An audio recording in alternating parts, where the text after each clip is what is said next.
word to the wise, we are an explicit podcast tackling content with adult themes as well as entering spoiler territory if you aren't caught up with us. This week, that would be Through the Narrow Way in Howling Dark by Christopher Rocky.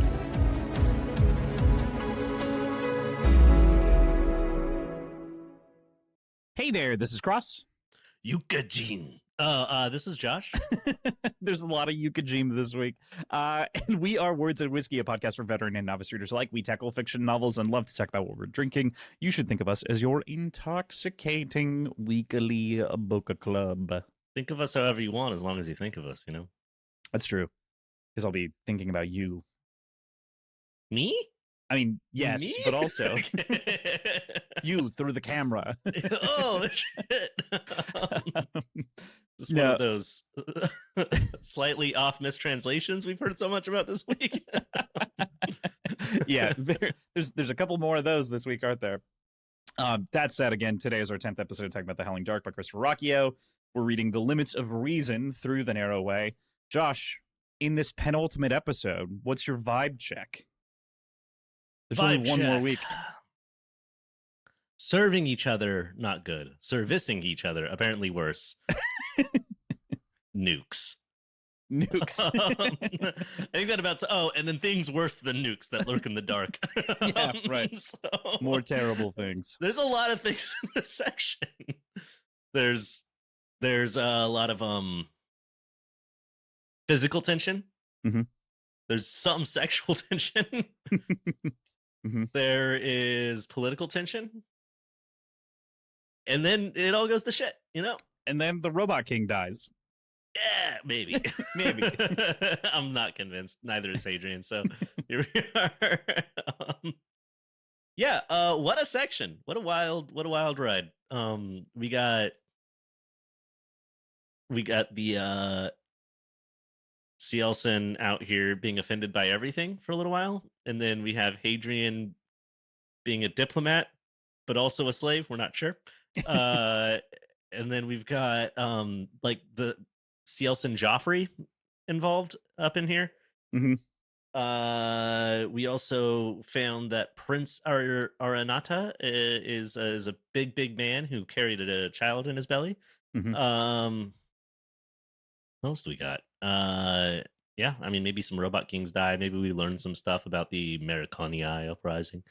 Maybe we get a little bit of a nuclear holocaust, space style. A little space style. And then bombing. apparently, I mean, we already knew this a little bit from the first book, but it's wild to see it on scale. The way how the Cielson do war is Pokemon. Like, they just all carry Onyx and go crazy. So, they just throw little snaky guys. yeah, they're just like, oh,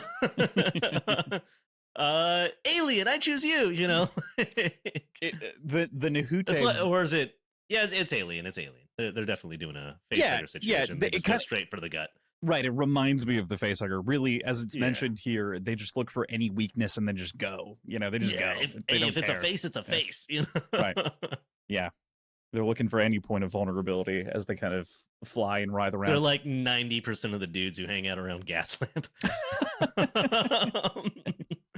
If you're from San Diego, that's the club area. Cool. Well, I think that this is a good point then to kick off, and we'll just talk about our cocktails real quick, and what we're drinking here before we get into the chapters. Yeah. I went so simple. I didn't do whiskey in a cup. Okay. Which was like, I was this close. You know? But I was like, no, I have everything I need to make. I made a Saratoga. What's a Saratoga? A Saratoga. It's great. It's somewhere between. It's like a Manhattan, also kind of like a Boulevardier. It's whiskey, sweet vermouth, bitters, and brandy. So you made but it's you did brandy. Yeah, you put brandy in it. Now it's a Saratoga. But I thought it was fitting because in the book they drink brandy, so I'm calling this Rains Smythe because it's Rain Smythe's brandy, and I don't know, it's just the name I came up with right now. Rains Smythe. I enjoy that. That's a good name. Yeah. How's it taste? Good? ASMR. Notes of brandy. No, it's actually really good. It's solid. It's kind of, it really is like a better Manhattan in my Mhm. opinion. Yeah, it kind of rips. To be honest, it's Cool. got that like deep, nice, like spirit forward thing, but the brandy really does kind of like elevate it and do a spot where it's got like a, I don't know, like a musty, dusty feel. It's pretty good. Mhm. Feels like something you get at a bar instead of zero effort at home, but it took very little effort and tastes great. That's kind of how I feel about most Manhattan style cocktails. Is they're so low effort and like the payout is so high by Yeah, comparison. you can Yeah. charge $16 for that in San Diego. Yeah, without a doubt. What beer are you having? What's your Yes. I mentioned we're back in baseball season. So this is an AleSmith Brewing Company 0.394 Pale Ale. I don't know what 0.394 means, but I do know that it's the official Pale Ale of the San Diego Padres. 0.394 must be the batting average for the best player on the Padres of all time, I would imagine. That's my guess. We got a little Yeah. baseball guy on the can right Yeah. here. He's playing baseball. It's got to be it. Yeah, it's got to be something like that. But like I mentioned in the Devil's Cut, which you can check out if you subscribe to us on Patreon. I don't know if that's the right wording. Is that the right wording? Yeah. Subscribe. Okay, yeah. Subscribe. Become a to us member, on whatever. Patreon. Yep. Become a member. Serve. Service? Not service. No. No, actually. No. Not what I meant. Depends on who. PJ? PJ might be joining us for Musashi as a fun fact. But oh, fuck yeah. Yeah. Hell yeah. Yeah, he's got spare time to read. He just keeps reading. You're like, all right, here's the biggest. I was like, here's what we're reading next if you want to go through that. He's like, I might. I have not started like, it. I'm so scared. I needed to finish Angie first and then I'll jump in. But Jesus Christ, is it a book? It is a book. It's also I got the audiobook and then I was like, that's a lot of hours. It's a lot of hours. What is this? Wouldn't in truth? I understand why conventionally people break it up into 3 books now. Anyway, yeah, interesting little cocktail and beer there. Yeah. Nice. So it's just Rain Smythe gave Hadrian brandy, and I went, I have brandy. I was like, wait, I also have everything I need to make a Saratoga, and I haven't had one in a long time. And I remember liking them, I think, and I made one, and I was like, yeah, this is better than Manhattan. So, yeah. What did you make? I made what I'm calling the Sir William Cross Flame, or just Cross Flame, if you want to call it that. In part, I wanted to make a what? Cerulean Cross Flame would have been a sick way to make a drink of a specific color. Ooh, that would have. Cerulean. Yeah, unfortunately, he's been blown to bits. Keep going. Instead of Sir William, Cerulean. Yeah, that's a great idea. Like the Carn Sangria, I love a pun. Love a good fucking pun. With Cross Flame, basically what I did, I also wanted to do something brandy-y, but I have no actual brandy. What I do have is dry curacao, which is composed of 2 brandies. Yeah, that's still triple sec brandish. it's brandish. So I used 3/4 ounces of dry curacao, 3/4 ounces of allspice dram, 1 ounce simple syrup, 1 ounce lime, 1.25 ounces gin. Shook that up. Rough poured with the ice, added a little bit more ice, and then topped with ginger beer. And it's a delightful little guy.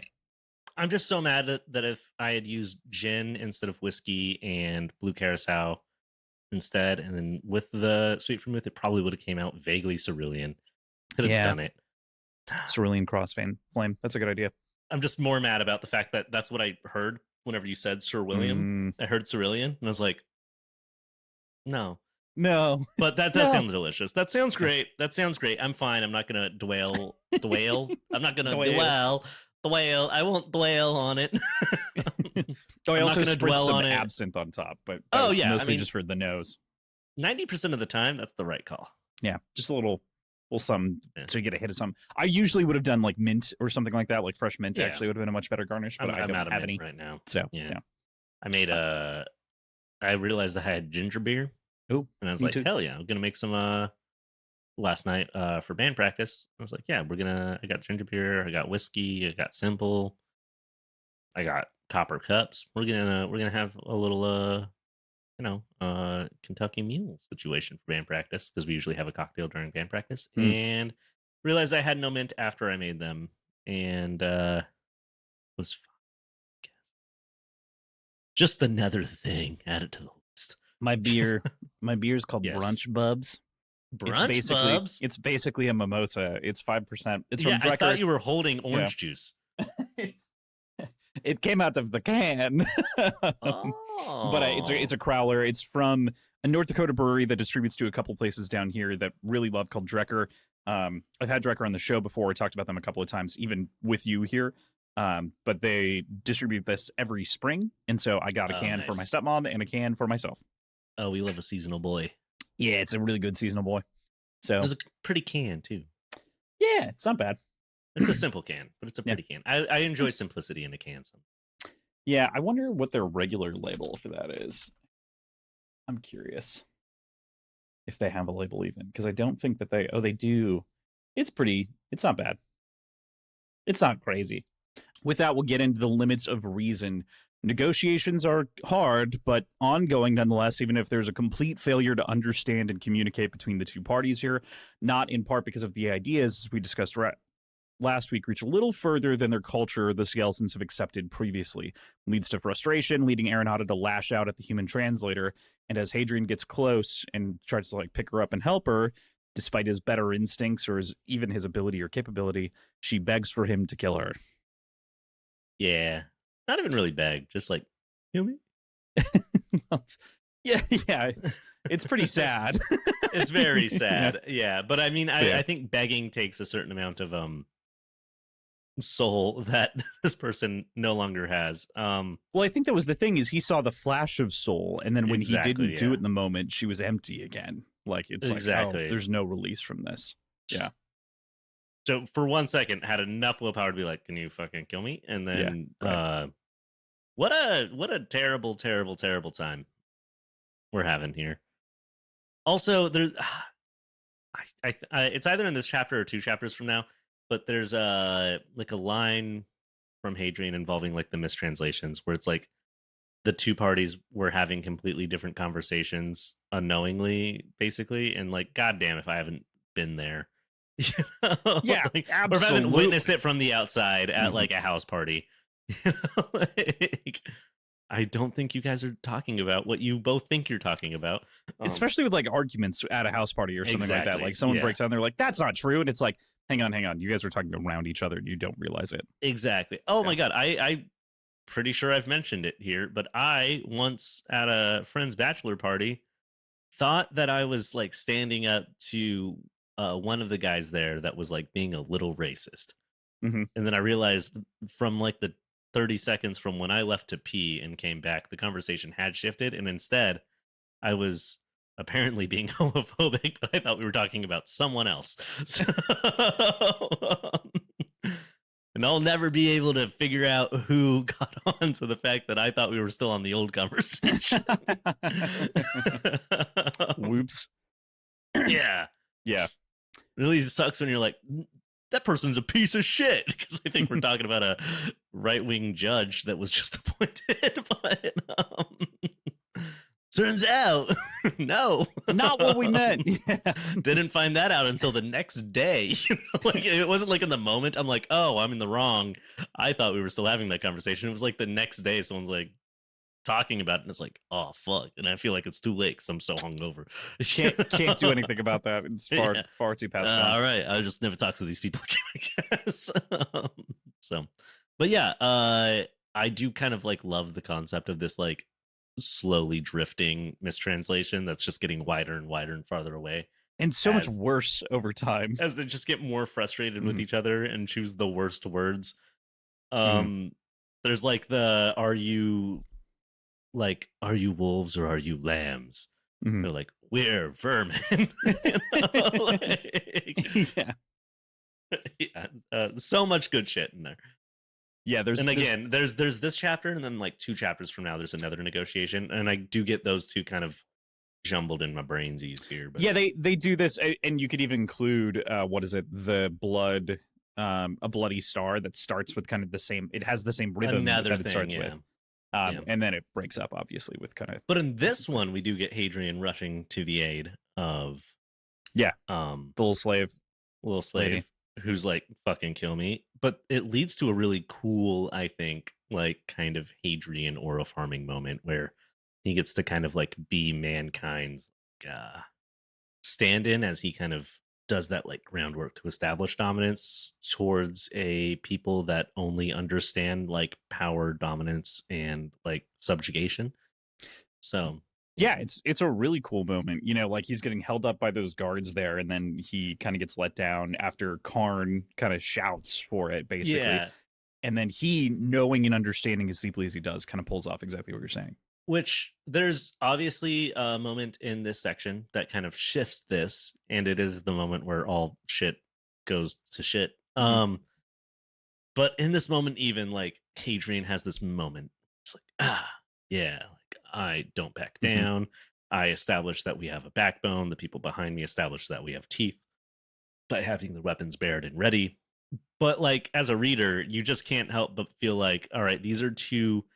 He likens it to like two rams butting heads or something, and like in my mind, like that's a good way to say it. But like, there's also this idea that these are like two cats, you know, that Mhm. you're like introducing that are like hissing at each other, and maybe there's a little pawing and scratching.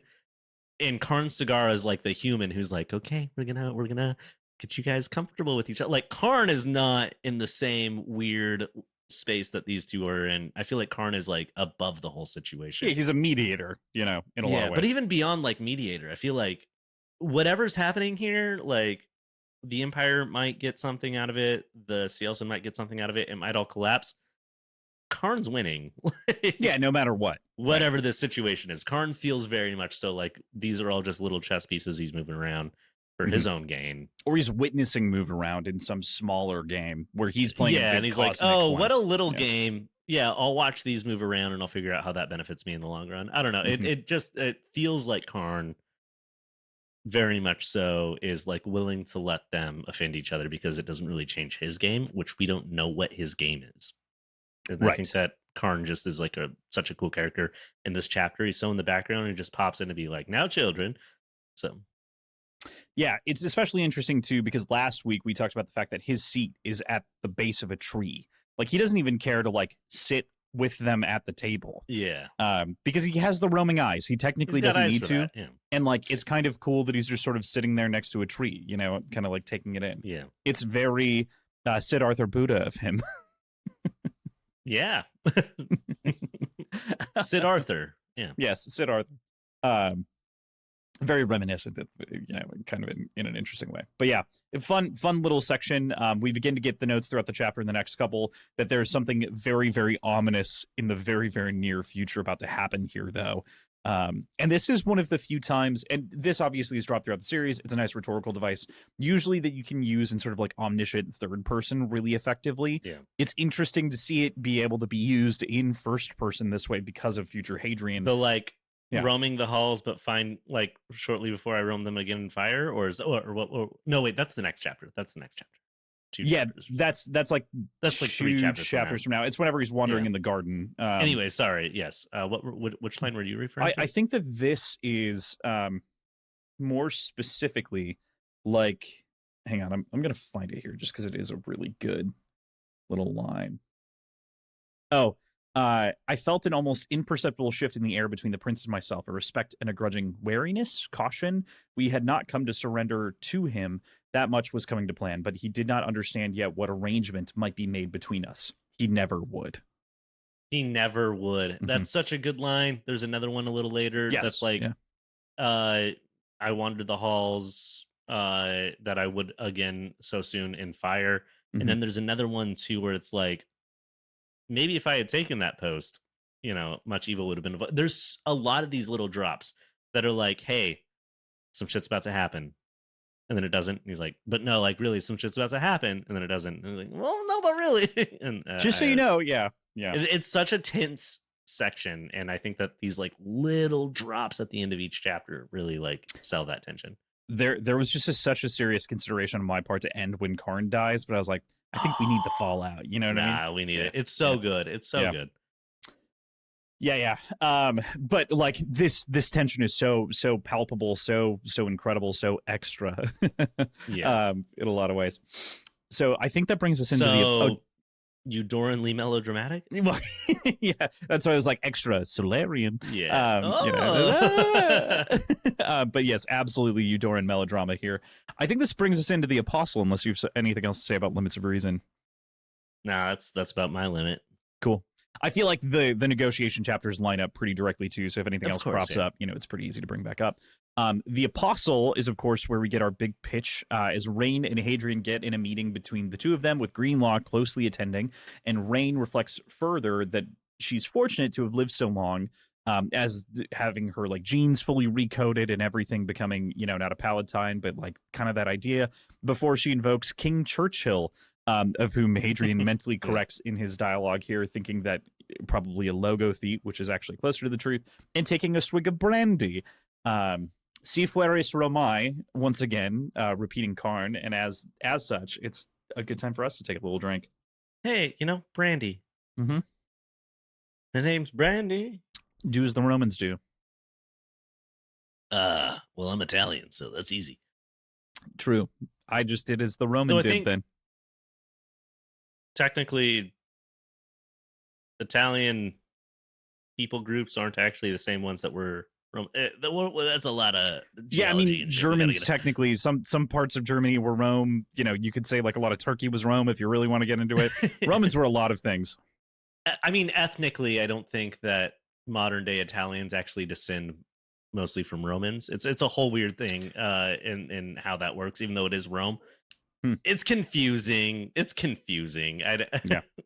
They also conquered so much land that like who wasn't a Roman? What is Rome? Yeah. What is Rome? Rome is a people that doesn't exist. So there we go. Yeah. But yeah, so there's this interesting, again, like King Churchill callback. Obviously, logothete, he's more of, you know, a government official, which Hadrian calls out. But he liked brandy. So, and not the song. So say we all. No, not the song? Well, not that we're aware of. Brandy, you're a fine girl. Do we know? Such a fine girl. Rain then pitches the idea of appointing Hadrian as this apostle or emissary, which is where the word originates from in Greek, to the Cielcin, and reflects that maybe he could be the one to bring peace. But Hadrian's terrified of the potential here, believing that they won't see it as she sees it, of course, him becoming nothing more than a new slave to them. He even has this like weird internal monologue where he's like, I'm going to let the dregs stand of this, because he's like, I'm not going to finish this brandy, even though I was kind of enjoying it more than I thought I would, but less than I would love it. But also he goes back and drinks more shortly after that. Yeah, right. And I noticed that. I was like, hey, been there. I'm like, yeah, I'm not drinking. But it's still in my hand. But it's kind of good. Yeah. I don't know that I like this, except for I'm still drinking it. Exactly. I definitely noticed when he goes back for more later. But this idea of sending him off, you know, is an interesting one, even if it never comes to pass, which is mentioned. Which this is another ominous moment where he's like, hey, maybe if I had taken that station, a lot of evil could have been avoided. Too bad I never did. So he keeps like setting up these cool situations and then like undercutting them. Right. Yeah, absolutely. Which is like semi-frustrating towards Rockio, the author, but it makes sense because it's building structure and tension. Heavily frustrating towards Hadrian, the author, because he knows the story and he's telling his life story. And I'm like, you're being such a bitch right now. Do you feel like it's that way? That's so interesting. I kind of love tease moments like these personally. No, I love them. I love them from Rockio. Whenever Rockio's writing it, I'm like, that's great. That's such a tease. What good writing. But whenever I think about it from Hadrian being a real person writing a real autobiography, I'm like, bro, the fuck? It even says like, I don't know if anyone will ever find this. And he's still like teasing in these weird ways. I'm like, come on, you melodramatic bitch. But also like everyone knows the story of Hadrian Marlowe. They just don't know the truth of some parts of the story, right? Like that's the general concept. They still won't after reading this. Right. How much of this was still lies? Yeah, they'll know a truth of Hadrian Marlowe. Yeah, it's a very interesting proposal. The whole time I was like, how, based on what we have learned about the Cielson in this section, can you possibly feel like he won't just be eaten or turned into one of those? Which is And what he's even Hadrian thinks too. Yeah. yeah, but he's considering it too, like a little. You know? There's the Yeah. part of him who's like, I don't think they're going to honor any of our agreements, Mhm. and I will just be theirs, and that sucks. But also Simeon the Red. You Yeah. know, I could so- be like Kaya Solier, of whom is yeah, invoked who here we as know well. less about at this point, for me at least. A name Yeah. that's come up, but It was mentioned a couple of times in the first book specifically. And I don't think it's been mentioned since. Simeon the Red is obviously much more frequently mentioned across both books. yeah, thus we have far. the whole story. Well, I mean, not the whole Most story, of it. but we have Yeah. the rundown of the story of Simeon the Red at this point. So Yeah. Yeah. Hadrian does ask here, though, can I refuse? And Smythe completely rebukes that, saying this is what he wanted all this time. After all, how could he not? doesn't say yes or no. No, right. He Like picks apart. totally doesn't say, yeah, you can refuse. Right. Yeah. Is like just instead trying to convince him to take it, right? He picks Yeah. apart the various terms of the agreement, which you had mentioned. But importantly, he refuses to work with Basander Lynn, wants his Red Company intact as a part of this, to be his guards. Hadrian also asks for the names of the men he killed so that he can write their families and make amends. Which is a wild thing to say right after asking for all of your best friends to be given to the Cielson as food. Very true. Being like, I want the Red Company if I'm going to have a guard. I'm like, it doesn't matter how many. You could have 400 guards. If you're living with the Cielson, that's not going You're to. still That's my, just like my cows to whole them. thing on this. Like, I don't care how many cows are in the pasture. Mhm. They're going to eat you. They're still going to the slaughterhouse, unfortunately. Exactly. So I do feel like this was another moment of Hadrian experiencing the world from his own little narrow lens and not realizing how much he just asked to sign away the lives of all of his friends for his own weird, like, exploration fantasy.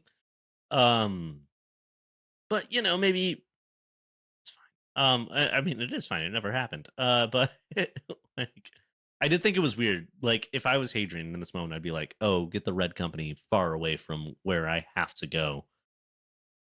Give me your killers." Yeah, But- absolutely agreed.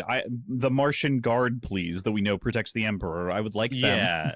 Like, I need some fuckers that can get, like, I don't need somebody who can be my friend. I need someone who could actually get me out of hell in a pinch. Yeah, how about the Myskoloid? Send me some of the Jadians. Yeah. You know what? Give me that. Give me the guy who gave me this sword. Yeah, right. Give me Sir Aloran.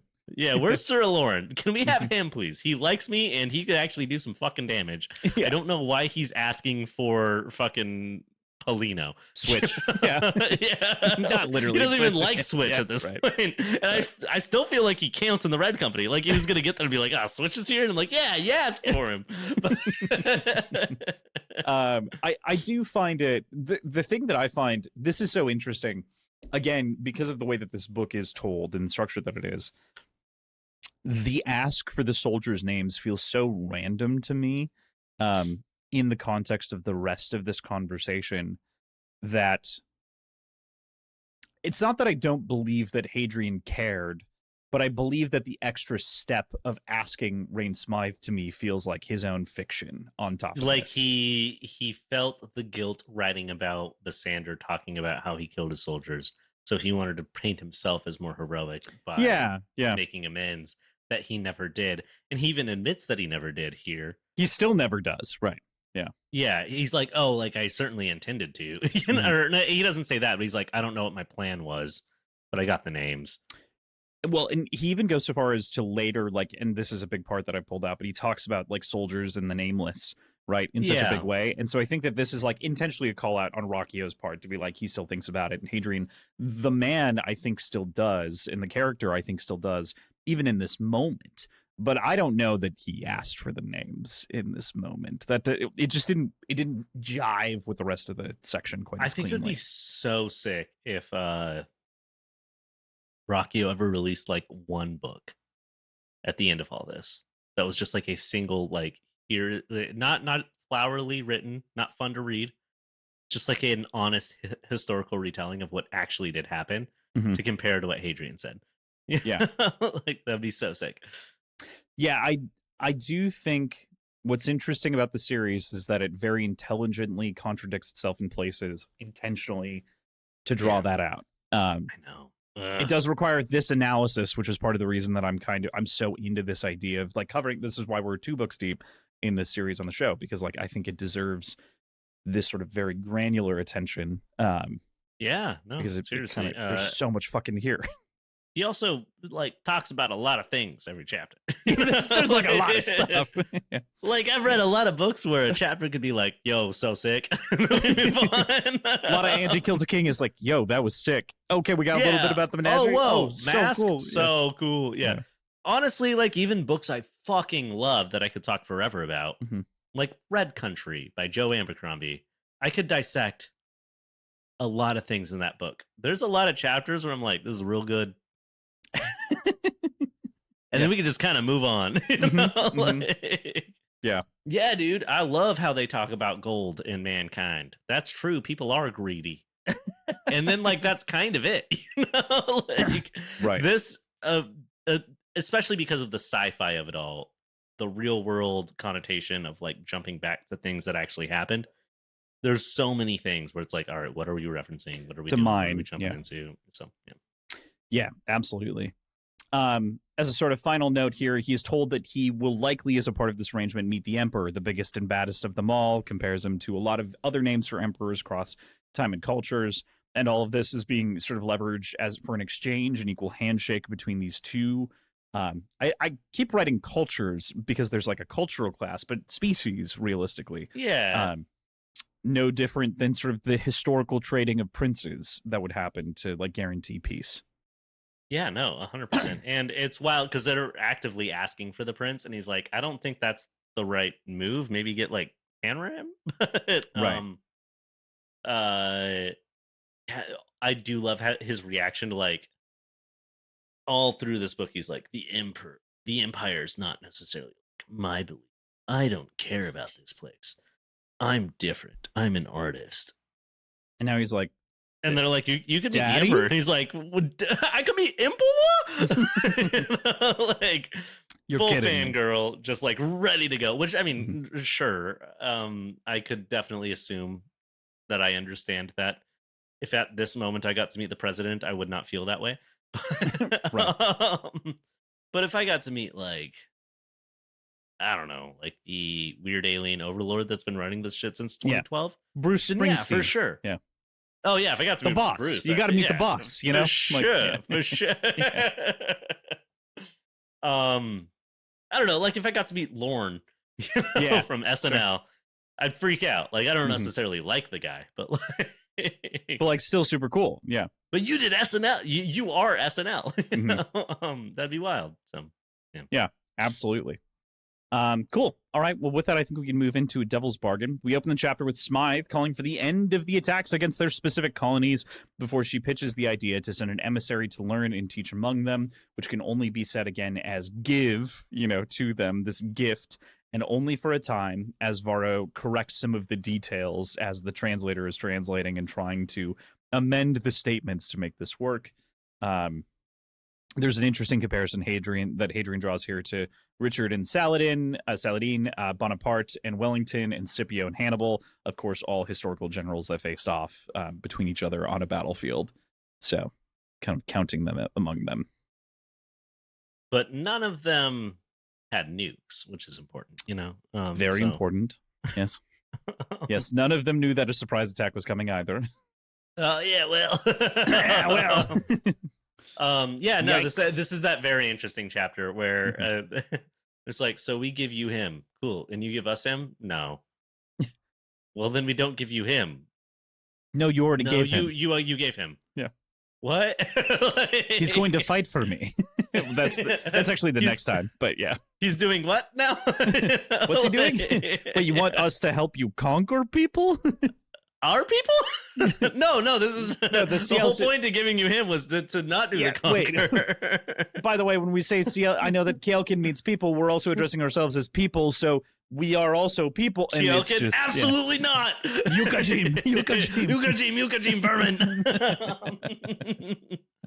What a Yeah. wild, just unfortunate situation we find ourselves in here. I with the way that you just said that, it reminded me for some reason of Frank from It's Always Sunny, and then like cut to title credits. The gang does a moon crime. Okay, no, that what's wild is I almost texted you whenever I finished the section, like the gang does atomic warfare. Oh, yeah. I don't know why I thought of Always Sunny originally whenever I listened to this section. It's so fucking funny that you brought it up because I almost sent you like picture this. And then I think it might just be the word vermin that did it for me. there's Honestly, something right about there. it, yeah. Right. Vermin. Vermin is such a Frank phrase. But I do kind of like imagine. I just picture him with two guns, like they're calling us vermin. And Mac's like, okay, hold on. Right. And I gotta do like 20 more seconds on the Always Sunny thing. Yeah. What else you got? Because Dennis would be like, no. He has a point. Frank, put the guns away. D's like, destroy their these minds. are aliens. Stop it. What are we doing? D is D's just rain. flirting with Nabatu. Oliacom, weird... the priest. Yeah. No, it's got to be the child. Not realizing that it's a child. Because he's still tall. But he's tall and kind of thin and sickly. What? Which He's I feel probably like is her older type. than I am. Yeah, exactly. And they're like, that's a child. And she's like, what? Age is relative. Charlie is the one doing the rain or the Basander Lynn shit. He's like, wild card. Wild card. All right, and we're back. It's such a fun, but I do genuinely, I imagined right when you said that, like the cut to the credit noise. Na, na, na, na. Dun, dun, dun, dun. Just the black screen, the white text. Yeah. Exactly. So Hadrian gasps at a big discovery that he has about the language. The masculine and feminine are right there under the surface and aren't quite as simple as they might have seemed to the linguist's understanding, as Aranata isn't perhaps only the father, but carried the child himself, and then proceeds to kind of, for the rest of the section, either be especially this chapter, either be confused about like how to appropriately gender the alien, but then also then just leans into her for the remainder of the chapter after this. So after we end this chapter. My understanding is that Hadrian is a bitch. Like, hey, it's not that hard. Arenata's like, I'm he, then he is he. You know? But that's not how Hadrian thinks about the world. We already know that from I don't even know that it comes to that. I think it's more like, how do they wish to be addressed, or how should they be? And this idea of like, what is the feminine a thing? Like, or is right. like, well, is there even? I mean, it's kind of established of like how they determine femininity or masculinity is based on station. So it's like, hey, if Prince Aranata is at the highest station, that's, and it's weird because you're like, that's the prince. She's crazy, you know. And it's like, hey, you know, titles are all a thing. Gender is all a thing. This is a species you don't understand from a different part of space, existing in an entirely different biology. If the Kyokin refer to Prince Aranata as he, just, I don't know, that. Yeah.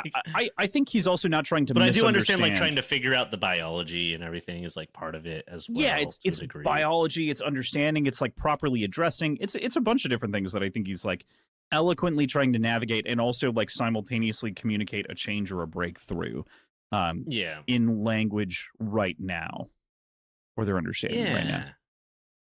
No, I get that. And it also makes me wonder, like, I've seen one book cover that has what I would describe as maybe a vaguely feminine Cielson in a very dominant sort of pose with some red robes and shit. I'm like, is that Aranata? I don't know what's going on here.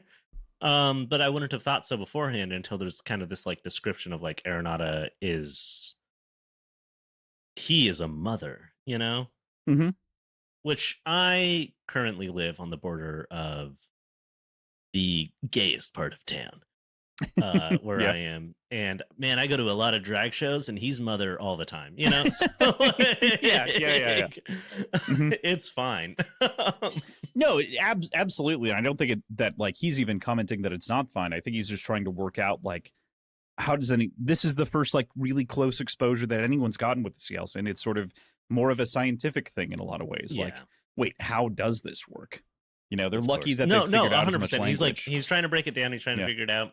Um, and it is one of those parts that kind of like establishes how different the Seosin are from the Kyokin are from the Yukijim, you know?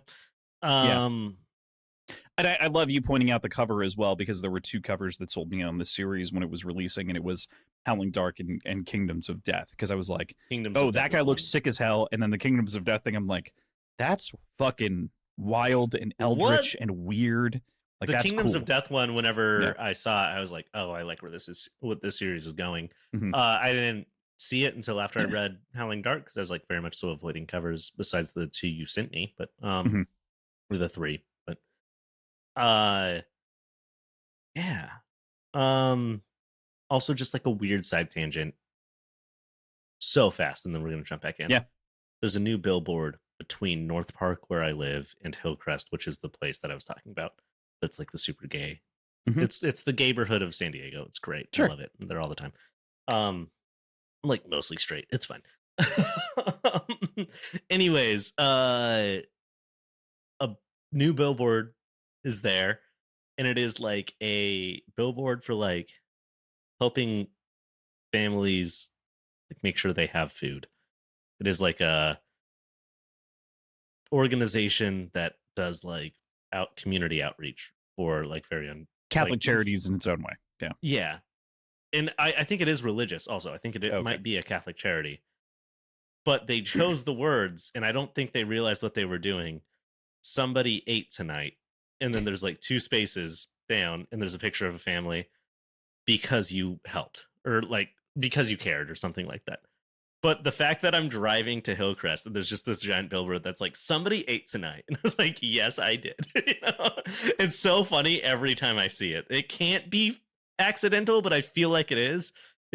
I don't think it is. That feels like an intentional marketing move, but But if you also, see it, also but it you're seems like, so it earnest. feels Yeah. wrong. Yeah. Somebody ate. You'll have to snag a photo at some point when I you will. when I'll you grab can one. do that reasonably because your arm isn't broken or your Yeah, my hand. arm's Yeah. broken and I'm driving Yeah. one handed. Right. Taking a photo. Yeah. I'm Please using don't. one foot. Yeah. Yeah. Right.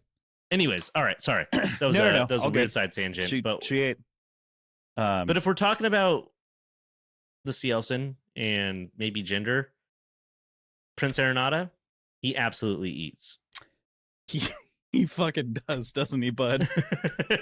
people. Sometimes I assume He really does. He really does. I what was the term? Oh, I did want to mention fruit and body. So uvataya is what they say, right? Which is uvan and vate, fruit and body, which is sort of the puzzle that he puts together, which fruit is the of a sort of body. Yeah, like yeah, came from body, right, grown from body. Yeah. right, which is interesting. So it lends questions to Cielson mating rituals and else. Yeah, I guess we haven't really gotten any idea of like sex or genitalia from them, but we do know that there is a sexual aspect to their culture that is based in dominance based on earlier conversations. Mhm. We presume to be sexual, but I think that's the other thing that like That's Hadrian true. is There's a lot like of saying presumption here is there. he's like, I don't know if it is sexual. Like he's like, it maybe is just dominance. Yeah. Because That's if interesting. this could be a female Cielson representing in the masculine all the time because it's actually dominant, right? And so like that's really Yeah. the It's also that like we haven't necessarily been shown that Cielson aren't all like agender. sure, yeah. I don't know yet. Yeah, agender Or hermaphrodites, hermaphrodite. Yeah. Yeah, exactly. They could be like seahorses. right? Yeah. Just Yeah. swimming around, frogs. switching their shit. Yeah. Yeah. So who knows? Yeah. And it's also like a very human thing to assume you understand like the reproductive cycle or sex or gender of something because it's how it works amongst most of the creatures from our planet. We're And dealing with planets, multiple, Yeah, many. and that's a big part of what this chapter is about, is like the idea of like, Yeah. all of our assumptions have been wrong. How could we assume that they would change or that they would Yeah. adapt in the way that we would? Right. This is like Dude, it's hard for me to like sometimes break out of the idea that people don't realize something's rude in Mhm, California that might not be rude in Hungary mhm. at my job, you know, and be like, oh, they're not being mean. That's just culturally like a mildly upsetting thing to do. But here, but there, it's normal, you know, like little things like that. And that's still just humans, you Mhm. know? And then like my dog does shit all the time that he probably thinks is fine that I'm like upset about, and vice versa. And that's species, but that's still from the same fucking planet, you know, like Right. The same developed under the same ecological cycle. sun. Yeah. Like The what same happens stresses. Yeah. when you're from a different, not just a different planet, not just a different galaxy, A but dying sun. Yeah. developed under a different sun. You know, like Hmm. that's wild. So Yeah. yeah.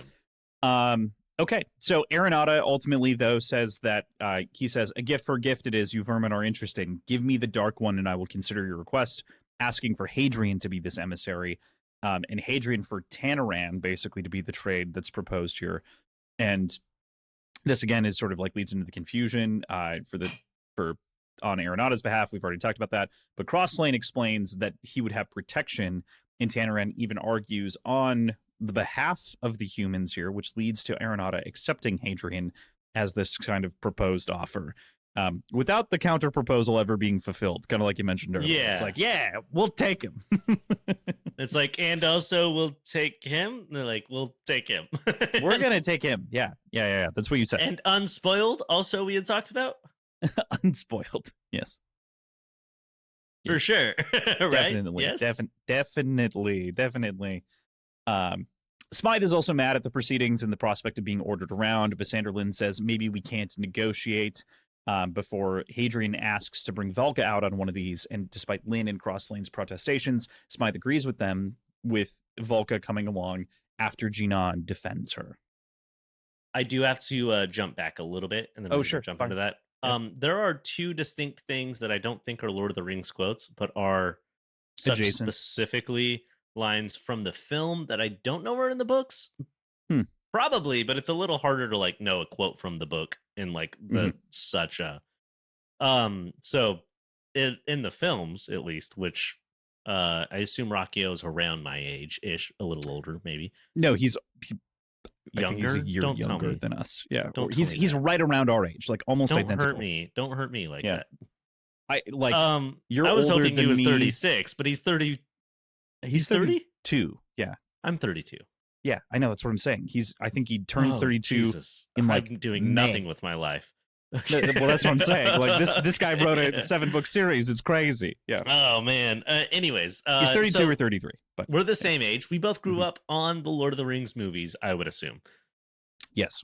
There's a distinct line just because it's delivered so well Mhm. from one of the Urukai in Two Towers, which is like, he wants them alive and unspoiled. And that's the only time I think in anything I've really heard the word unspoiled, Mm. which like granted it is like a actual phrase and a word that exists in things. But Mhm. whenever it popped up here, it was like, and you have to give him back. And then they thought about it and they're like unspoiled, which Mhm. translated to untouched, which maybe also had a sexual connotation. Regardless of all of the other things, I was like, unspoiled. That's so fun. That reminds me of Lord of the Rings. And then later in this section that we read, and I don't remember the exact context, he says, but for the warning in my heart, which Hmm. isn't such a unique line. But I would have thought it wisdom, but for the warning in my heart is like a quote from Frodo from Lord of the Rings, from Two Towers as well. No, yeah, from Two Towers. And no, that's from Fellowship. That's from Fellowship. I'm gonna be so for real here. I fucked Mhm. up. That's from Fellowship. Um, but it's just interesting to have two very specific, very unique sentences that are both in the Lord of the Rings films here. Yeah, that's an And interesting one. I didn't catch. I mean, they could just be words. Like they literally could just be words, but the fact that they both pinged to me, I was like, what's going on? Why are we throwing in lines from Lord of the Rings. But they're not like specific to Lord of the Rings. They're just words. But it's weird that it happened twice, right? Yeah, I mean, he does call back and like does borrow from time to time, obviously, referentially. There's a big one later that we're going to talk at length about, because it is both. He actually borrows from two different sources that are interesting and relevant. One nonfiction and one fiction, actually. But for the warning in my heart, yeah. So that is from the previous chapter, the Apostle. I thought of my father, dark and miserable in his dark and miserable castle. Yeah, dark and miserable in his dark and miserable castle, and might have laughed, but for the warning in my heart. Which is like, I don't feel like that's a quote, but it's a line that like in the Lord of the Rings, Fellowship of the Ring, stands out to me because it's such a great scene with Frodo. And then the same thing with the like alive and unspoiled. Like two of those things are just like things that stand out. So it's like weird that they both happen in this section. Like, hey, you have to return him alive and unspoiled. I'm like, that's Lord of the Rings.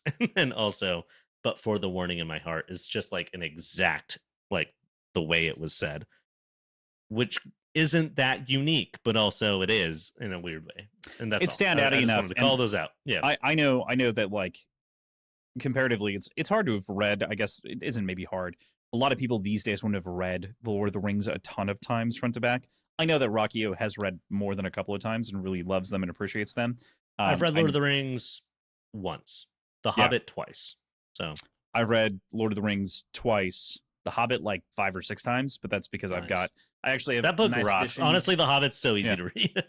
Yeah, I've got the Alan Lee illustrated editions of both, cool. And so it's like it's just nice to flip through every once in a while too. If you want to talk about Narnia, yeah, the ones I've read the most are in the 10s. The ones I've read the least are in the 6s. You know, like so.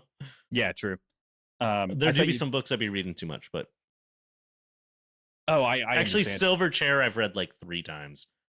For some reason, that's a lot of people's favorite, and it's my least favorite. But you know, I really like Silver Chair, but I understand why people don't like it because it is sort of the mature. It takes itself the most seriously out of all the books. Interesting. Anyway, I feel like maybe I'd like it more. I got to jump back in. Sorry, we're talking about Kielkin. Yeah, no, I think that does. I think that does round out our section a little bit here with Basander Lin showing the earliest sign of betrayal here. Yeah. But impossible to catch on to. He's like, yeah, I don't think this is gonna work out. Yeah. I love that they're like, maybe we can't negotiate. Yeah, maybe we can't. Yeah, maybe we can't. I don't know. Maybe didn't think we were gonna the whole time. Not gonna happen. Maybe already ordered the nukes. So, I did that immediately. Yeah, put in the shipment. Yeah, days ago. So, all right. I think with that we can get into Of Gods and Engines. We return with old Hadrian writing in that distant future, wishing for us to pause as the Hope is about to leave the scene. Again, very ominously. Night again for our current Hadrian and the old Hadrian as he decides to spend it wandering around the Demiurge and that garden itself, looking up the massive Cielson world ship. He's got to be up early to work on a fucking well. So that's he's like, my candles are running out. You know, I'm gonna go to bed. Guys, I gotta go sleep. So I'm gonna write this really short chapter. His life currently. But Bahalia Imnal, Akura, and seemingly that exact garden that was on Vergosis. So like this is a fascination of his. Yeah, and he it's I mean, I don't have too much to talk about this front part, but it is wild that he's like, hey guys, I gotta go to bed. I got chores in the morning. And then is like, yeah, I'm back in the fucking garden again, the same exact one. Same fucking garden. And then he finds himself by like these dark pools. Yeah. Hadrian hears a splash in the water nearby to be brethren, but instead finds Suzuha, and she relays to Hadrian that brethren must be kept planet-side or he might devour the stars, in her words. All of them. Yeah, like them all. Ren says even more when pressed about the machines, and then this leads to Suzuha intervening with a little bit more knowledge as well. And we get a fascinating history about the Americanii and why the war between them and the humans came to be, but also the horrible, terrible weapons that they created. Oof. Yeah, I mean, I actually have to just take a second to look it up. Okay, because I've mentioned it multiple times, but I feel like I'm always like I can't remember the exact name. The Grave Mind Yes, right. is what this is making me think of, A right? From brethren. Yeah, Halo, right. Brethren is just, I mean, granted, Karn is kind of more the Grave Mind, like once you actually break it More down, similar. but it's Yeah. just this idea of like, hey, we're fighting these aliens who want to destroy us for religious and food reasons, and we're fighting them because we want to live, but we have guns, but they have swords. And then Actually, all we the have while, swords. there's just an eldritch horror just sitting in the background, like, and then I will devour the stars. And that is Brethren, you know? Like, And then it's there's the such a quiet. Yeah. yeah, they, you know, they're over there. I think what the quiet want is just a quiet place to finish their books. But this There, Eldritch Horror, yeah. this Eldritch Horror, Brethren. I know that in this scene, Brethren doesn't come out, but I love just this like feeling whenever we get there of like, fuck, is Brethren here? And then isn't. And then the mention of like, oh my god, yeah, no, Dad doesn't let him out. If we let him out, it's over. You know? It's the big game over. Capital Yeah, G. it adds so much to like where the Cielson humanity war, maybe one wins, maybe one loses. Karn doesn't consider himself either at this point. He like calls them out as humans at one point Mhm. earlier in the section. He's not one of them in his own mind. He's Right. something else. He is closer to Brethren, probably in his own mind, than he is the humans. He's Mhm. mostly machine. He's Americani that has been, you know, controlled and tamed by the mind of a man. Yeah, and I think he considers himself like this strange hybrid creature Mhm. that is none of these. So he doesn't really care who wins between the Seals and the human. Because he's winning his own game at this moment. But the one thing he is afraid of, he has locked in his basement lake. And that's like just so fucking ominous. And I love it. Yeah, yeah. In addition, because he has all of these weapons too. Like it's not just brethren, And but he's it's like, hey, like, if he gets out, my weapons don't matter. We're mhm. done. Yeah, yeah. There are a lot of other things though here too from that. We get a little background on Karn, which we can get into, but was there any other background that you took from the history of the Americanii that you found Yeah, interesting? definitely. Yeah. So the idea that like the Americanii aren't the AI, they're the people that made them, I think adds credence to the fact that just it, in Silicon Valley they were made. Yeah, it's Silicon Valley made AI, and that was a bad idea. Yeah. We definitely get that. Mhm. And it's like I want to know what year Christopher Rocchio wrote this, you know? Book Because came out in 2018. So, okay, so like they yeah. were working on it, I guess, but to be here currently, it is wild to read Mhm. for the first time in 2026. You know, one of Yeah. the worst parts of my job is that I have to convince people that are allowed to opt out. It is my job to be a salesman to convince them to opt in to AI medicine. You know? As someone who hates AI with a burning passion, I have to be like, you Mhm. can't opt out to this, just so you know. Anyways, here's all the reasons it's good. Um, it sucks. Mhm. So yeah, just we definitely get the idea that the Americanii were the people who made the demons, not necessarily the demons themselves. And then the demons made humans that were simpler because they needed them that would do their job. And then the humans got scared because the Americanii made more efficient, stupider humans. They're like, well, then what do we do?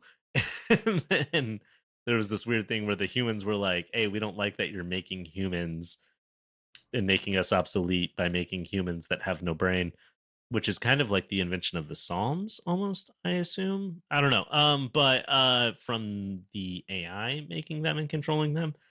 And then we hit a point where the humans are like, we got to get rid of this AI. And that caused the war.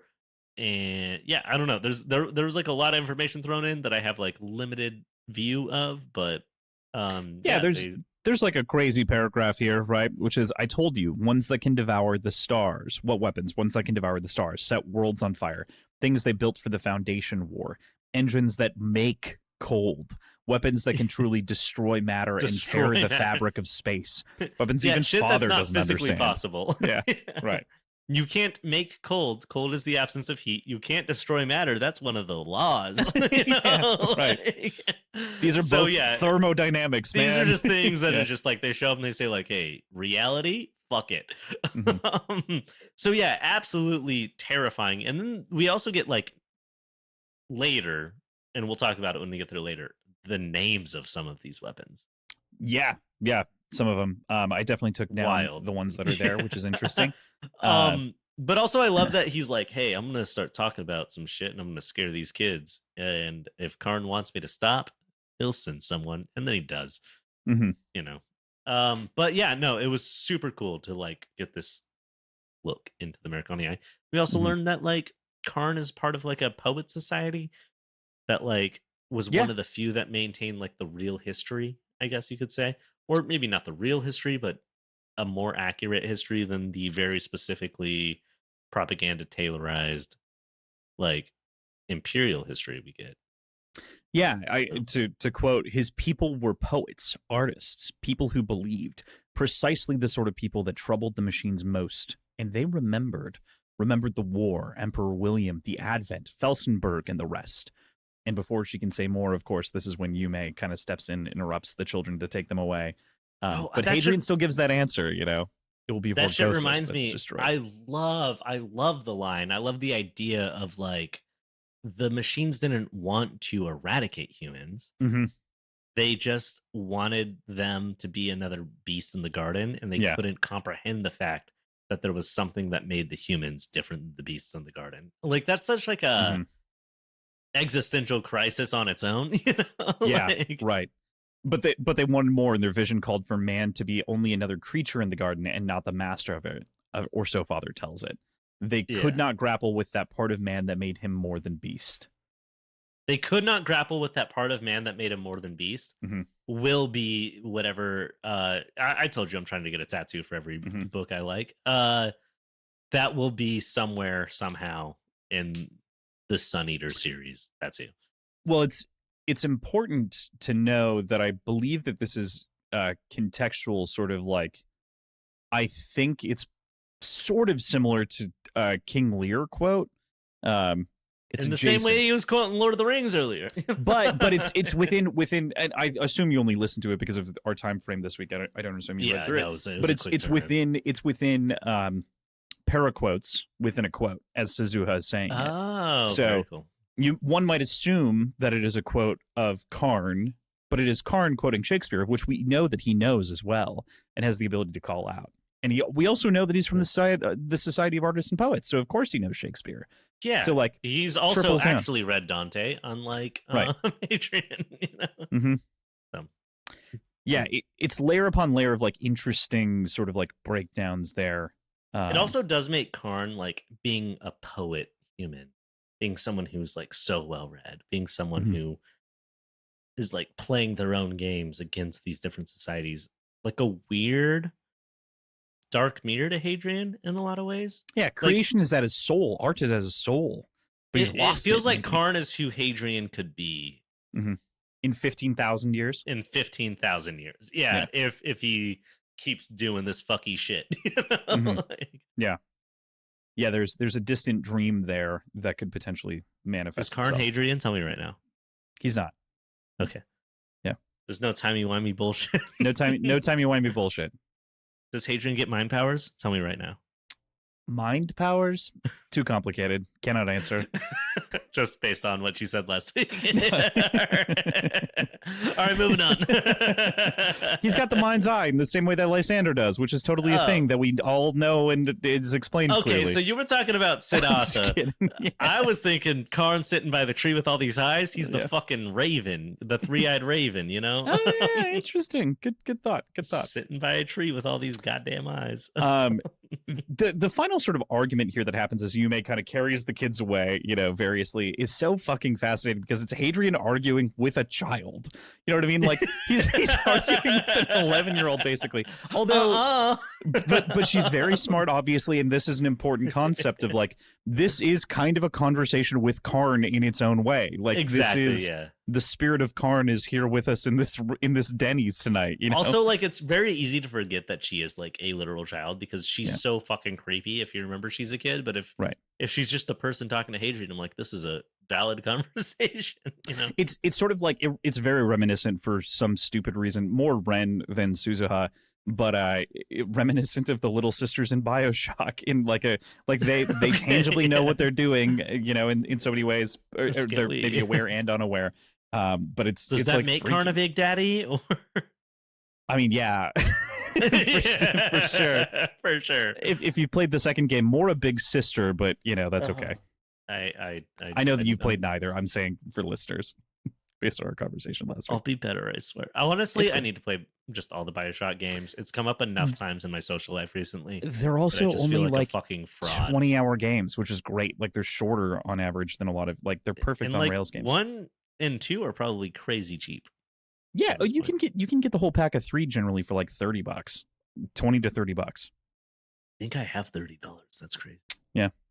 Great games, great fun. Okay. And thankfully, because of the art style, it actually stands up pretty decently compared to a lot of old games. The art style's so good, and I care more about art direction than I do graphics. Like 100% of the times. Yeah, it works well, and maybe perhaps most importantly, we're supposedly getting Icarus this year, which is the spiritual successor by the same game director. Hey, I have a weird statement to make. Yeah. About art style. Mm-hmm. People are gonna get mad at me. Probably not. I don't think anyone cares. But like art style versus graphics is why I think Spyro stands up stronger than a lot of the old Sonic games. That's true. Bad graphics, cooler style, in my mind. Also, dog shit gameplay, but so addicting. Spyro? Yeah. Good gameplay. Run forever. Never Run succeed. forever. Only succeed, never fail. Yeah, run forever, but guy with egg always faster. Always. Yeah, anyway. It's so frustrating. We've adapted our own video game language in this immediate moment, skipping words. I love this idea that like arguing with the children, you know, you forget one thing. We defeated the daemons once before, we Solons. We will do it again. I was boasting. I should not boast. They vanished into the night, passing like a line of statues, like ghosts, leaving me alone, a ghost myself, as we always are in our solitary moments. That ghost named Hadrian turned back to the water, fancying he saw the shape of some pale fish swimming near the surface, and not a gull in sight.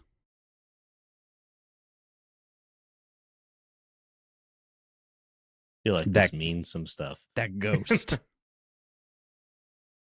You think it means some stuff? I mean, I don't know what, but feels like it. That's fair. Okay. Anything else within the Americanii terrifying monster so chapter? You know, we've talked about whenever someone says some stuff and you start thinking about it too much. I got real locked in on the history of the Americanii. Yeah.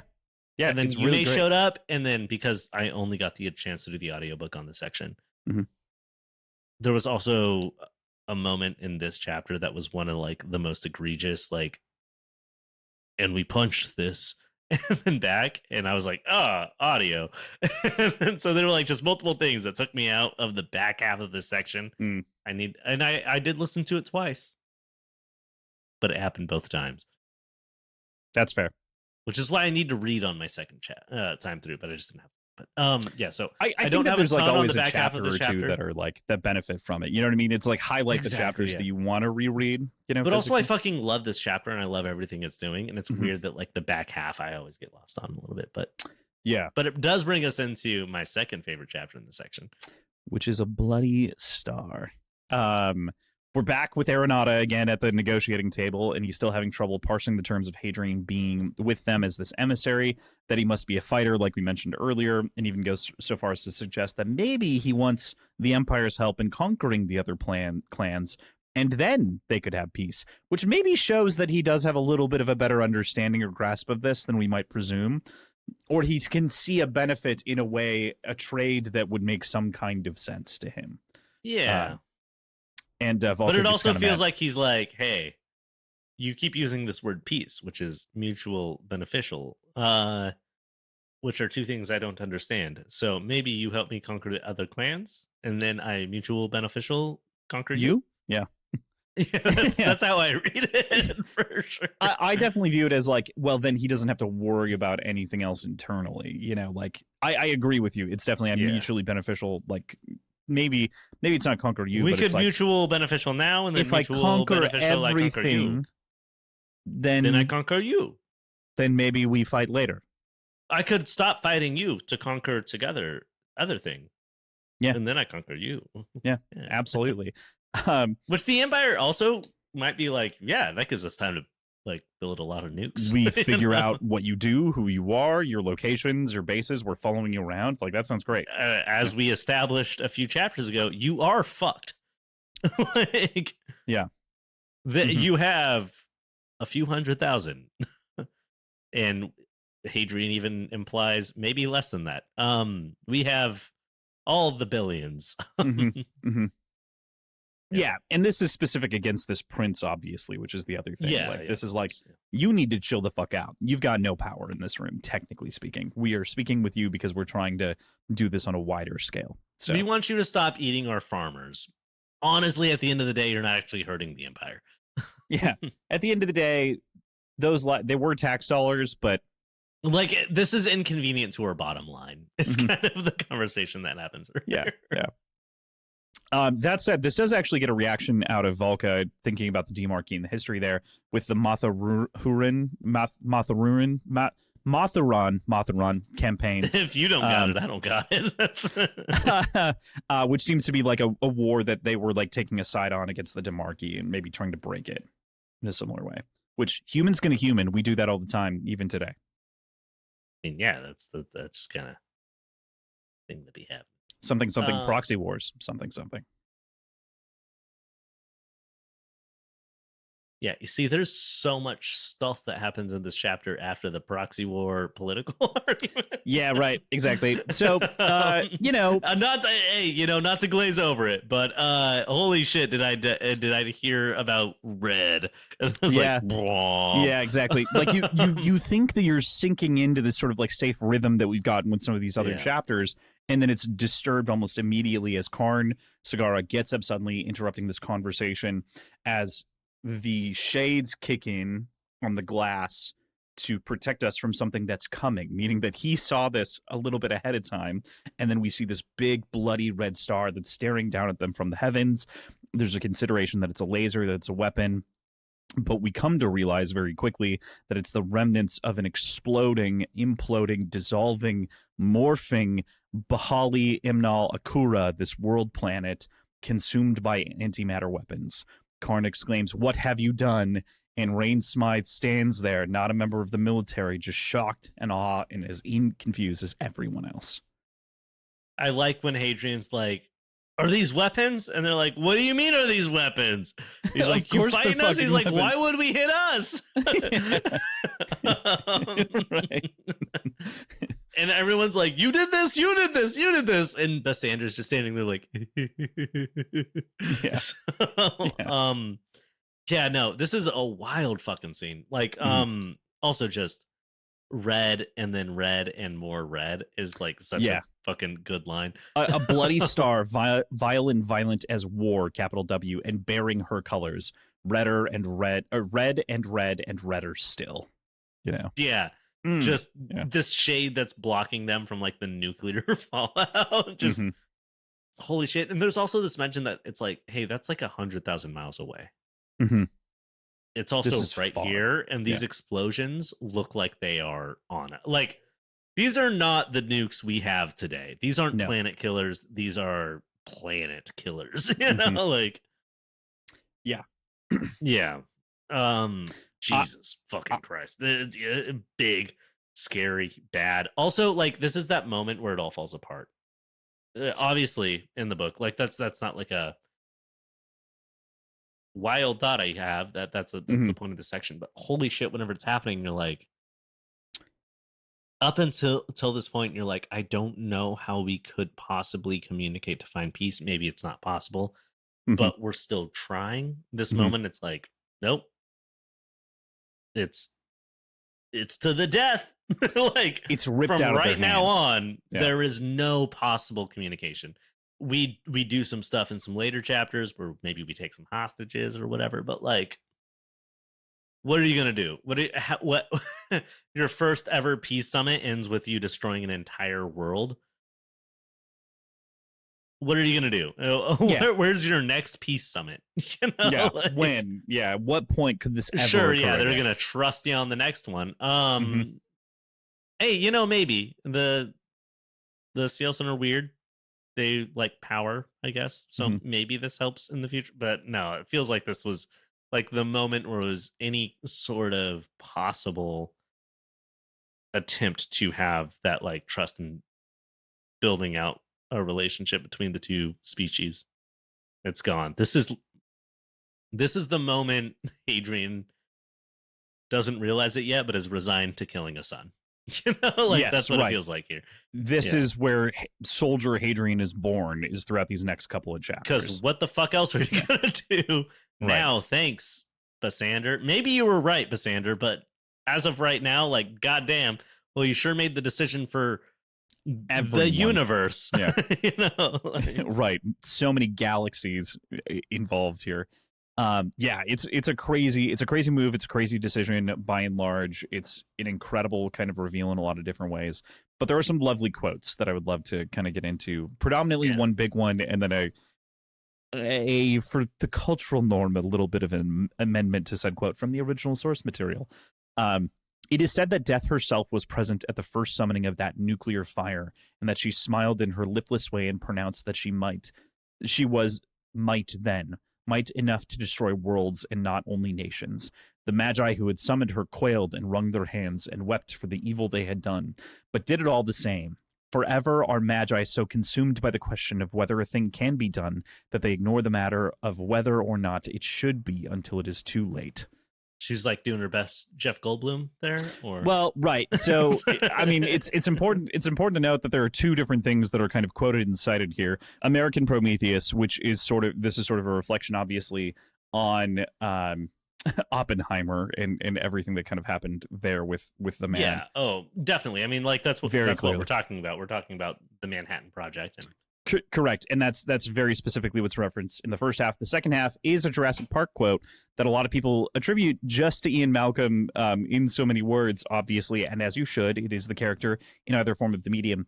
But it's important to note that the quote is very similar in the books. It was just shortened for the movie from the quote. And I'll tell you what, you cannot get AI to admit that it's from the book originally. Which I tried to do because it kept providing me with the AI answers. I tried to search, and I was like, I know that this is from the book, and I had to physically get my fucking copy out to find it. I think I have one. And that was fucking frustrating. For the record, what a great example of AI search absolutely being abysmal, and not worth its time. We could just say that, you know, on this podcast, we have certain viewpoints that we hold, and other people have other ones, and that's okay. And fuck AI, absolutely, all the way. We know that this is the stance. Also, it's important to note that like AGI is really what we're talking about for the most part, like this generative bullshit. Hey, you know, whenever machine learning's incredible, like whenever Logic renamed their mastering assistant to be the AI mastering assistant, and it's the same fucking one I've been using since 2008. That's just machine learning. Because it's machine learning. It's a different beast entirely. The way that it's built is entirely different than AGI.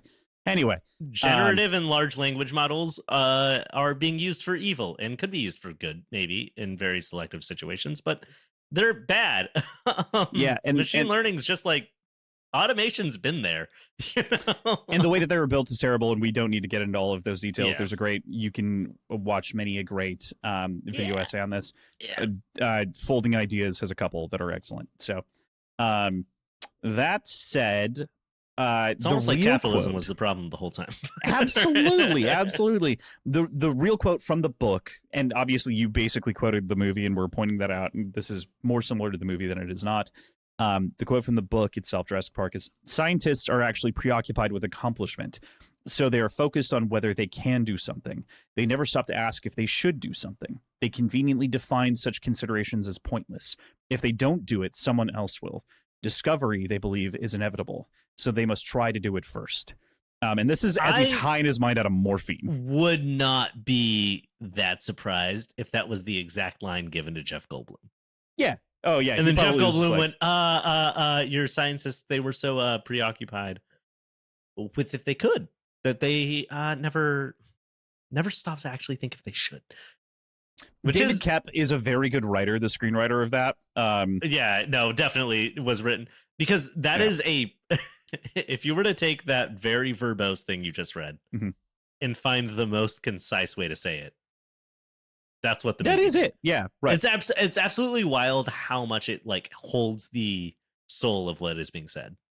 Absolutely, It makes it punchier. It truly holds the soul. I think the thing that it misses is sort of the reality of someone else is going to do it. The only thing it's missing is they have to do it first. Right. Like the perfect line would have been, your scientists were so preoccupied with if they could that they never stopped to ask if they should because they had to do it first. You know, like that's or something along those lines with a better screenwriter than me. But someone else spits that back in his face. You know, that would be the rebuttal. Well, they had to do it first. Yeah, exactly.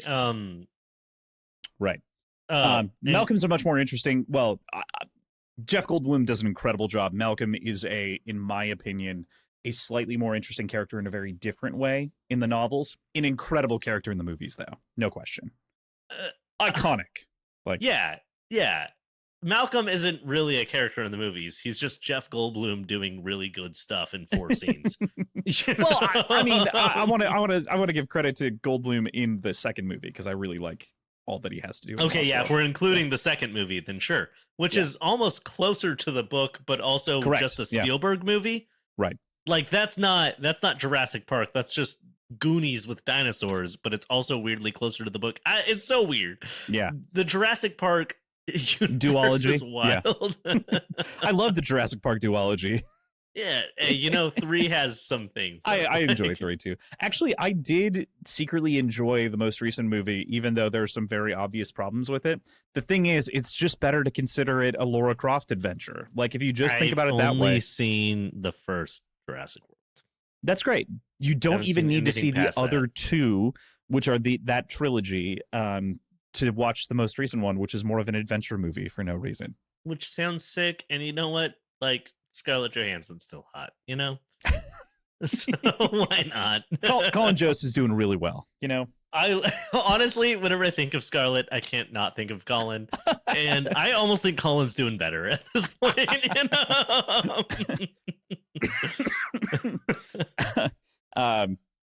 Anyway, I just wanted to put the record straight, and in particular, I just wanted to put the quote in originally from the book, and I got so frustrated with AI that I was like, all right, I'm calling this shit out. I wasn't even gonna make a big deal of it, but I got mad. You're like, you know what? It's not Rocchio's fault, obviously. It's time we kill everybody who made AI and then put their creations in our lake that we keep in our basement. Yes. It is funny that it's a data lake. I think I've said that once before, but yeah. It's a data lake. Yeah. Yeah. Rain, of course, doesn't know what's happening, and Crossflame stands to her defense, but is quickly swatted out of the way by Karn Cigar, the Machine Lord, in this moment, in what is just such a cool thing, as he steps up and is like, what have you done? As this fleet of the Empire has arrived from Warp, and he mentions that to her. He picks up the Night Tribune by the jacket, calling her a liar, as Basander Lin pronounces from behind that she's not a liar and knew nothing of this, because this was always the plan. Basander doesn't even give him time to respond, and instead shoots the Machine Lord once, twice, before he crumbles, and the Undying dies. Okay, the same exact book written from Basander Lin's point of view. Mm-hmm. This is the coolest moment in the entire series. Yeah. Like, it's upsetting right now because it's a betrayal, and it kind of ruins everything we've been doing. That's so fucking hard. Just oh, she wasn't like, poof. Goddamn, Basander actually kind of has some sauce to him. He annoys the shit out of me. He's such a cop. But like, I think I put it in the notes later, but dude's a fucking paladin, right? Like, if we put him such a paladin. Such a paladin. Just annoying to a fault. Pretty cool. Like, but also, he has like a little sauce to him because he could have just stunned Karn, but he had to get that word in. He had to be like, he did have to get. She's not lying. So goddamn, such a cool scene. And then Karn doesn't go down Mm-hmm. with Natch. one, so he has to pump him with another, and then he dies Mm-hmm. Yeah, because it's all almost of like he's his fighting metal shit turns off. his fans. Yeah, What a scene. what a scene. What do you make of the Undying's death? Not dead. Yeah, you've already alluded to that a little bit, but I'm No, curious on your thoughts. so it was a little shocking in the moment. It was like the Undying dies, and I was like, no, So, even the way also, that it's said in the audiobook, he's like, he comes off slightly shocked. yeah, he's Yeah. like, I guess the Undying died. And in my mind right now, I'm thinking like two things. Absolutely not. No, nah. And the other thing I'm thinking is, I don't know, this book was like, hey, here's these cool guys dead. Hey, here's these cool guys dead. Hey, here's these cool guys, never gonna hear from him again. Hey, this guy's in a cafe. He's the coolest guy you've ever met. His name's fucking Raven or some shit. Crow. Gone. Done. Flew off into the stars. So hey, maybe Karn's dead. I feel like, to me, as a reader and as a story enjoyer, and also as a story writer, and just a person, it would be a waste for this to be the end of Khan. Yeah, And I don't believe it is. Yeah, he's in a tough spot because it's also like one of the most fascinating characters, right? And to see it dead all of a sudden. Yeah. And also there's enough implication through this book that Karn is not tied to a body. Right. Karn is more than the current representation of Karn. What would be the purpose of the clones if he could just be shot? And they killed? all start seizing, and there's like a lot of confusion there. Karn's still Karn. Karn's just gonna be a little different, in my opinion. That's what I think. Yeah. Also, like, if Hadrian can become half mortal, I assume he has to gain that ability from somewhere, and Karn is the Undying, the full immortal, if you will. I don't think the Undying died. I think the Undying's current fucking data lake died. Yeah. Like, one hard drive collapsed, but he's still got backups.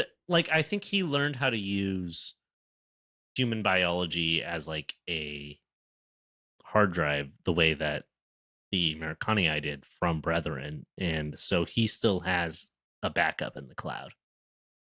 He might lose some things from recently, but like mostly, I think he's fine. Yeah. Okay. Cool. That's my opinion. All right. Fun. Anything else on A Bloody Star? Oh, I love the way that the like atomics are described in space. I guess just cinematically seems sick. Real bad, real not good. I love like this idea that like pieces of the moon are like still like flaking off in flames. There's a very good description to like the destruction of this world ship. That is just so upsetting. I also like whenever we're seeing the Cielson just like kind of crippled by the light, that there's something there in general that like is known, but it's nice to like hear from like kind of the differences of the human Cielson. Like, this is a subterranean species. Yeah, I think that's all my stuff for that chapter. Yeah, which explains part of the reason that they have like, they're bigger than humans naturally, but also the reason that they have fist-sized eyes is because you need more eye to see in the dark, generally speaking, if you've only got two. But we've never seen a Cielson ass, and they could have eyes on their ass. You don't know. We don't know. Yeah. I do plan to see one, a Cielson ass, at some point in the series. Hey, there was enough sexual tension between Aranata and Hadrian. I just have to assume we're going to get Aranata again at some point. Aranata as well. Right. I'm going to pee one more time. Cut.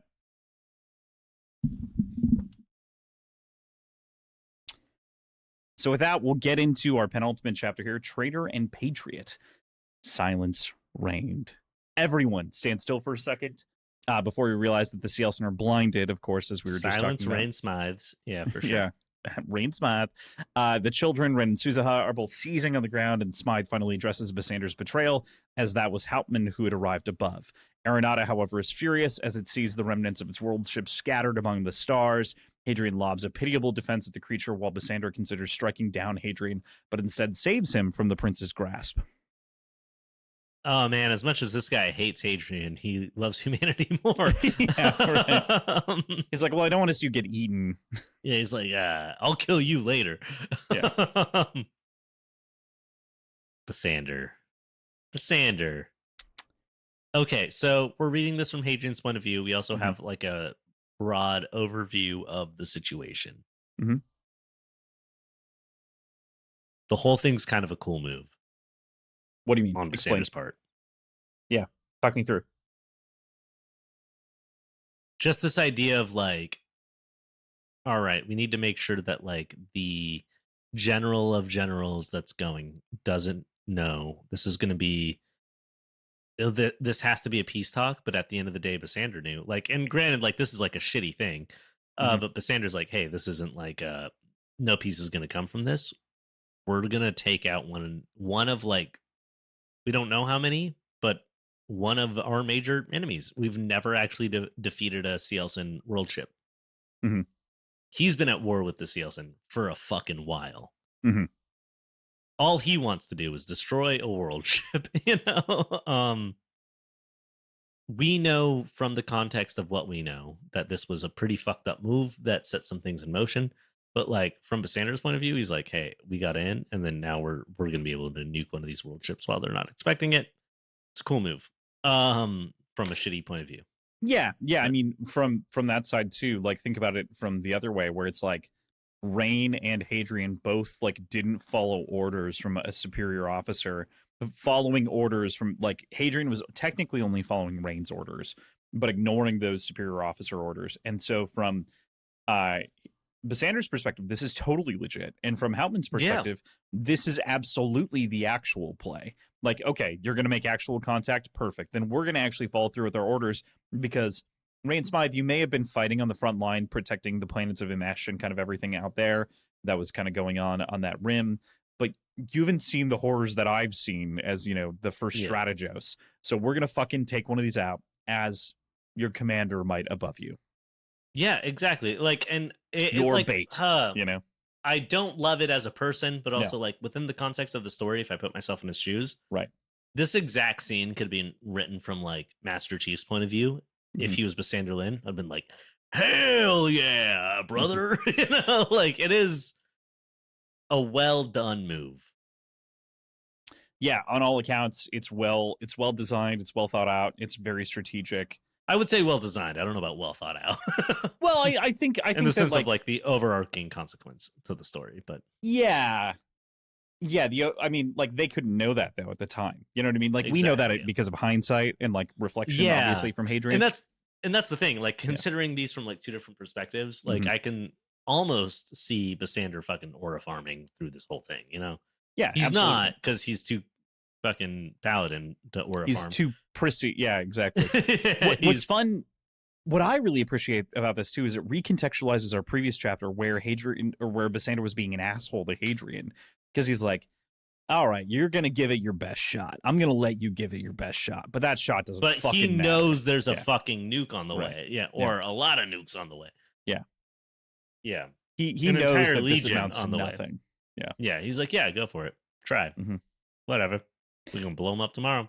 I do think this again switches the devil and the honest man, and that's sort of the ingeniousness. Of the, you're so right. The chapter titles, because Hadrian's actually the honest man in this one. Yeah, he tried. You know. Damn. Yeah. What a I also move. like the. There's like this weird thing where Hadrian keeps mentioning devils and demons between him and the Cielson that I think is very D&D and fun. But yeah, the devil and the honest man, clever move. Right back to his original. Damn. God damn. Yeah. I will also say, like, whenever these nukes were going off, I kept expecting some weird third party. I was like, it's not the Empire. Yeah. And then whenever it was Basander, I was legitimately shocked.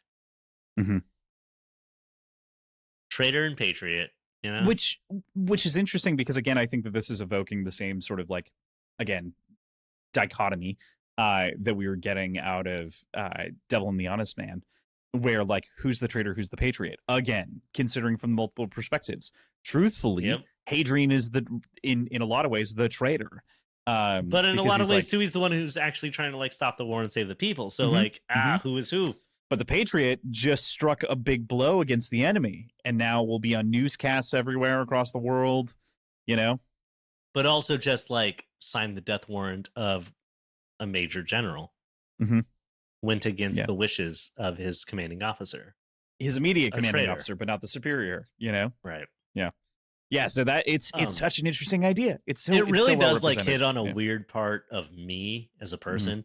Like everything in me wants to fucking hate the Sanderlin. Hmm. He represents so much I don't get down with. But I was also like raised conservative amongst Hmm. military propaganda, and I'm like, hell yeah! Like, there's just that part of me Hmm. that like it still gets into, where I'm like, oh no, I I gotta go to the range, dude. You know, like, makes me want to shoot a gun. You know? I definitely feel you there. Yeah. It's interesting again because like we circle back to the general idea here of like what's happening in the scene. It becomes very chaotic. The Sealson are sort of waking up to the results of what's happening. There's only a couple thousand that are on this ship to begin with. Um, and we're having this sort of like internal argument of like who's right to have done this, and Bassander's like, we're not here to argue that right now, there will be time for that later effectively. um and that's kind of what he's doing here in saving Hadrian, but he's like, if you want to get in the way, I'm Mm. just going to shoot you, and that's fine. um I'll tell them that Hadrian's you like, died. I guess don't shoot me, but let's talk. Yeah, right. um Typically a better choice. we're also introduced to the horrifying weapon that is the Nahute, which is this drill like serpent throwing weapon. Which we have seen once in Howling Dark. We just didn't really know what it is. Oh yes, yes, yes, yes, Something gets yeah. thrown at somebody and they get eaten from the inside. Hmm. In Right. How, or sorry, I said Howling Empire of Dark. In Silence, Empire yeah. of Silence. Hmm. Yeah, we do get introduced to that in Empire of Silence very Hmm. briefly. It is wild to see them deployed on scale here. Yeah, yeah, right. Maybe not right in this section. Like right now we get one. And we're like, yeah, we've seen that. We know, cut that shit up. Hmm.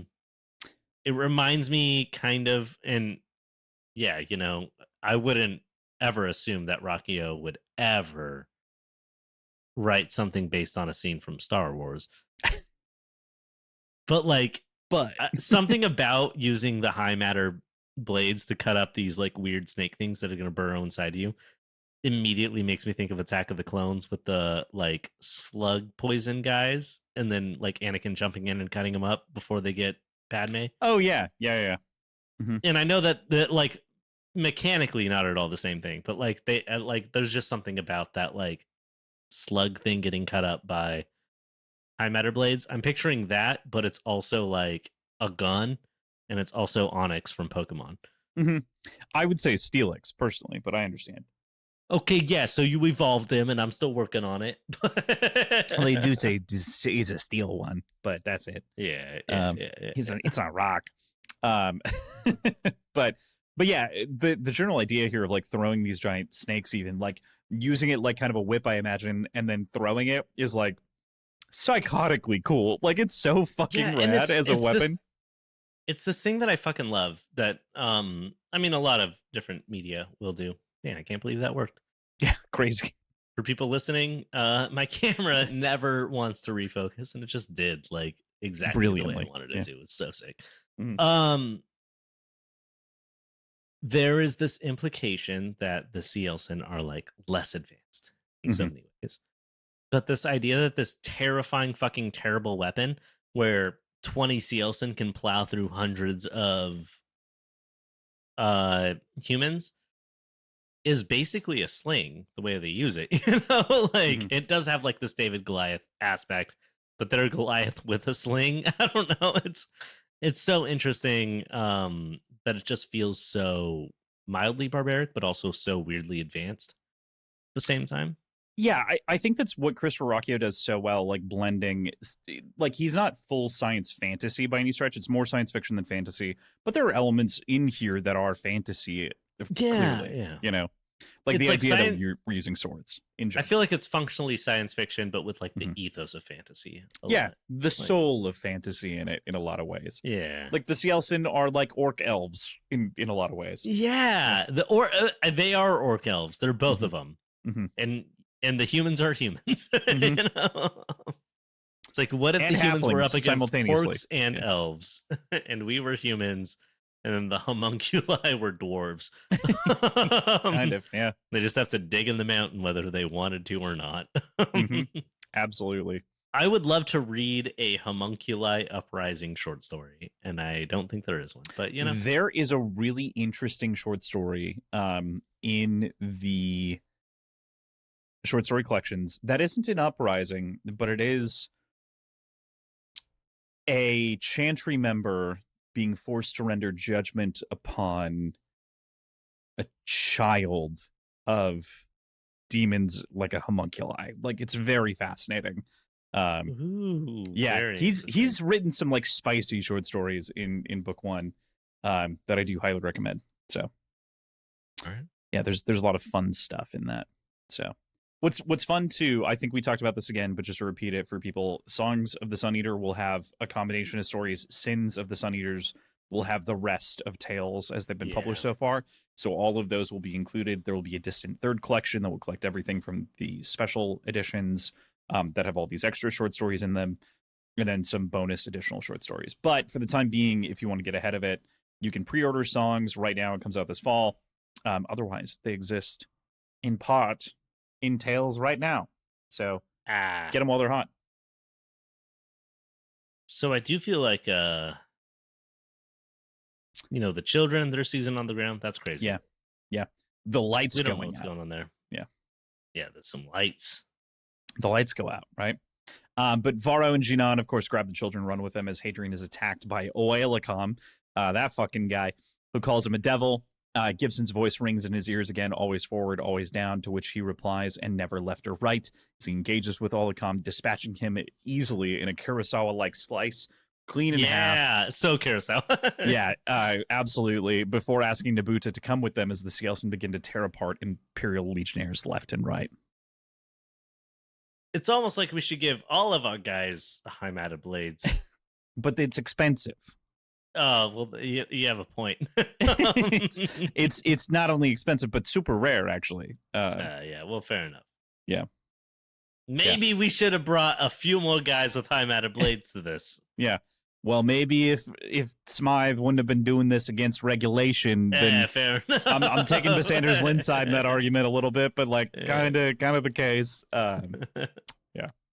Yeah, no, this does lead us to, I think it's in the next chapter, but a really great kind of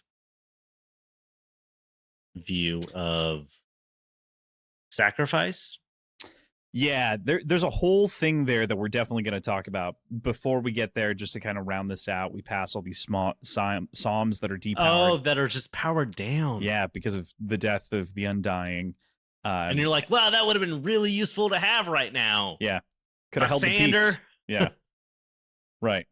Could have either sided with us, held the peace, or killed them all. That's the other tough part. Like with the psalms. Yeah, if they, I feel like theoretically, if the maybe they would have helped, but yeah, it's tough to say exactly where they would have landed, but this was really the only way to dismantle them, and so we understand why Bassander also shot him for that reason. Yeah, took out a third of the army with 2 shots, so a third of the forces. Shit. Yeah, on the battlefield, if not more. The Psalms are numerous, we assume, within the ship. We have but no actual idea what the Psalms are. Yeah. Boom. Bunch of them all around the whole time. Yeah. I don't know. Enough.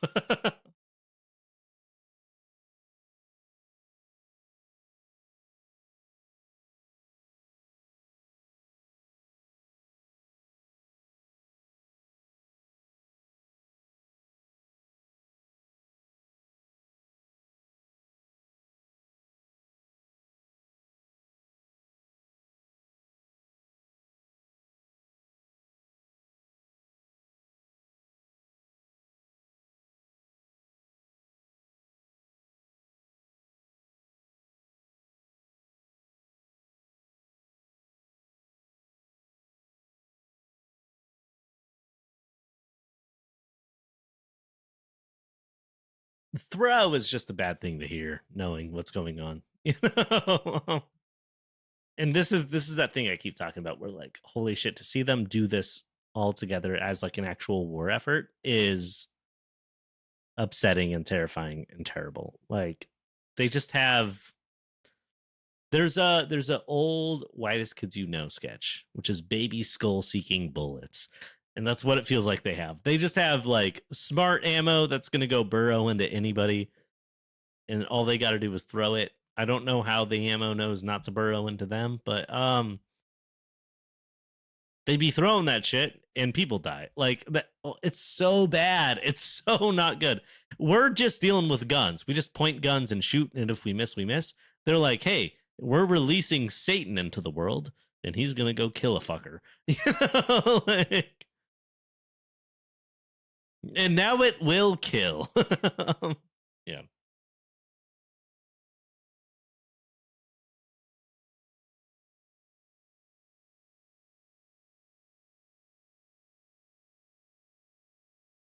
of course.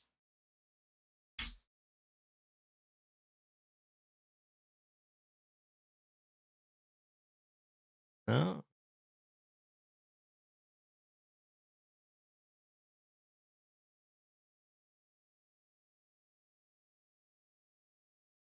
no, and Robert Pattinson. Yeah, yeah, yeah. Yeah.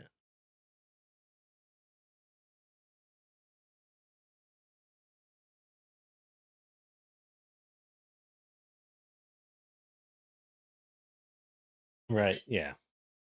And yeah, this is one of those moments where we kind of build up to, and I think we'll talk about it as this goes, but like this idea that Hadrian is realizing in his first real battle. Like, if we look back at all of Hadrian's life up to this point, Hadrian has been a lord. Hadrian has been mugged on the streets. Hadrian has been a urchin, surviving through street rattery, if you will. Hadrian has been a theater combatant in a theater where you can certainly die for sure.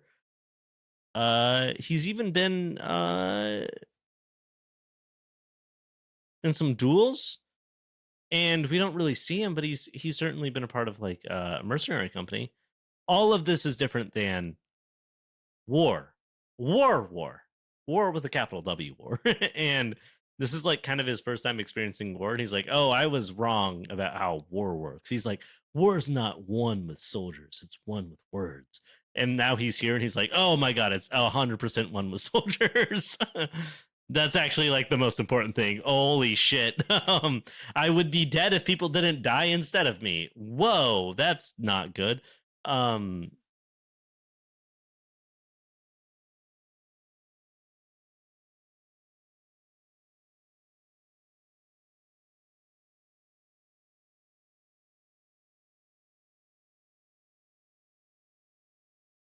yeah.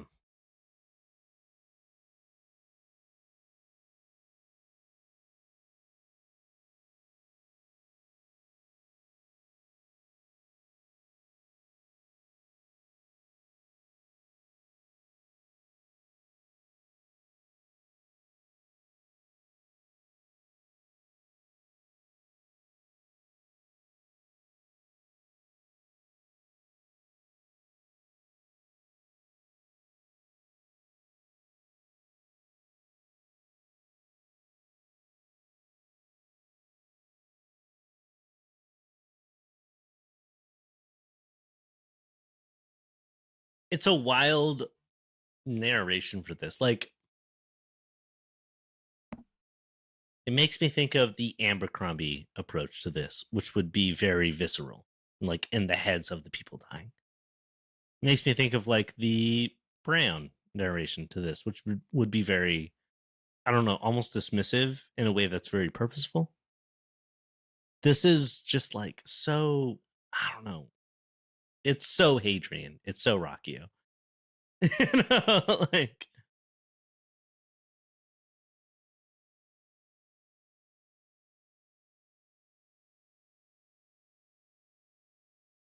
Yeah, it's so non-descriptive while being so emotionally descriptive, you know?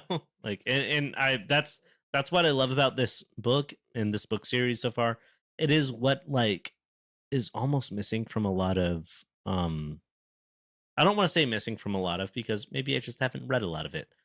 Um but from a lot of like modern fantasy and sci-fi is like that tag that makes you literary. You know, like it has that like old school poetic prosy vibe and this just has that where it's just like this is a statement rather than a sentence, you know? And goddamn, it's so good. Oh yeah. Abercrombie lands it all the time. But like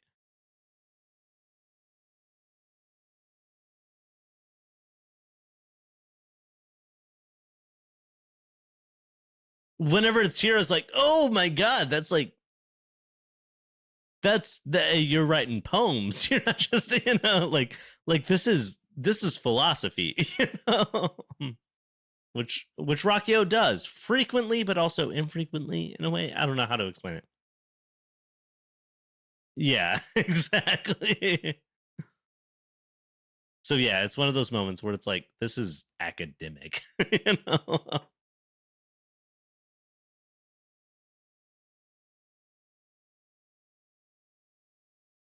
Yeah.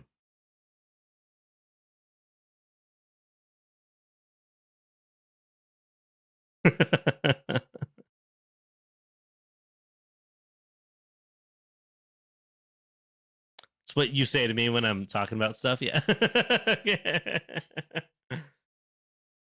Faster, you dog. Yeah.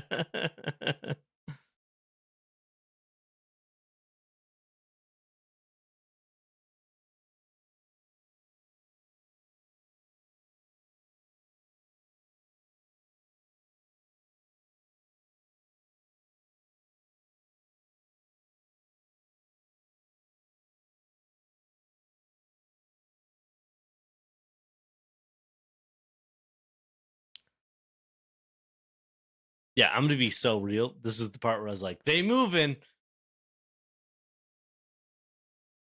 I don't know if I have anything to say about that specific section.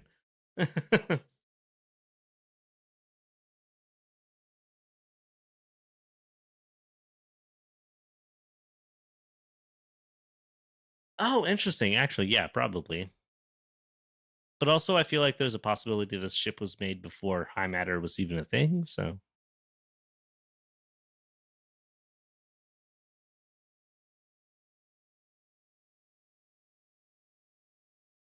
yeah.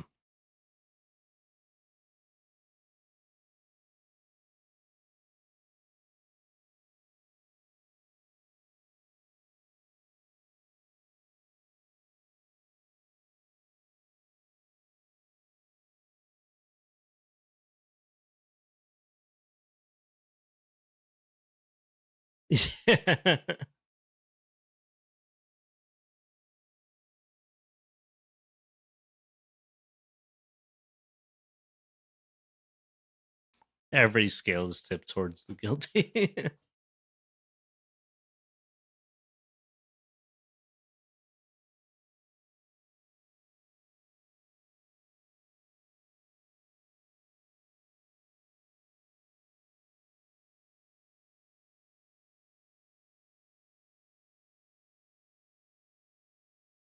There's also a really cool scene, or not scene, a really cool moment that happens all throughout this chapter. That is maybe something that has been mentioned, but I did not lock into it, but it's mentioned multiple times through this. In which case, the commanders all have speakers built within their armor to amplify their voices, and I got like really honed in as like an audio bitch. Right? Like I fucking love audio engineering and I love like the physicality of where speakers go and what's the smallest speaker that can do the most damage and stuff, you know? And I started picturing like armor where like the shoulder plates had like little speakers in them. And oh my God, I just got like locked in on that.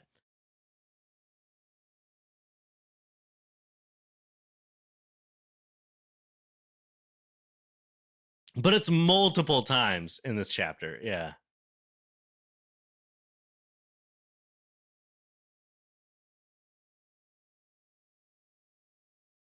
Yeah. But I love this idea that like part of your station is you're built out as specifically like a commander. And that's so cool. Like, yeah, like you can command like the chaos when it comes because you are literally amplified to like a concert level. And that's actually like so cool, which seems like it should have been just a thing sci-fi was doing.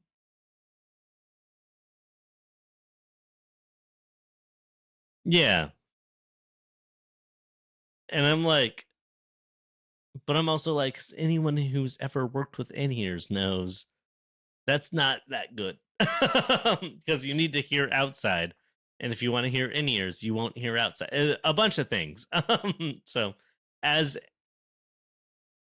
as an audio engineer, if your main enemy doesn't speak your language, um, amplify that shit. Like that's the best way to do it. You know where that also lets everybody know where you are and they can physically hear it. That gives like hearing something in ears or hearing something through a monitor are two totally different experiences. And it's just like they're monitoring themselves on their shoulders throughout this. I don't know. As an audio person, I got really locked into this. And I think it's really cool that their suits have those. So, yeah.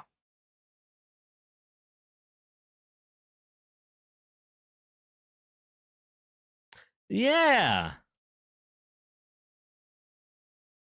It's also one of those things where, like, whenever I think about early, I don't know, like Star Trek or Star Wars or Lost in Space or something, they're like holograms. Holograms are the future. By the thousands, we'll be doing holograms. I'm like, no, dude, it was little tablets, and some of them did that sometimes. And it's like, hey, that was the real truth. Little tablets that just do all the communication and think for you and listen to you and everything else, you know? So and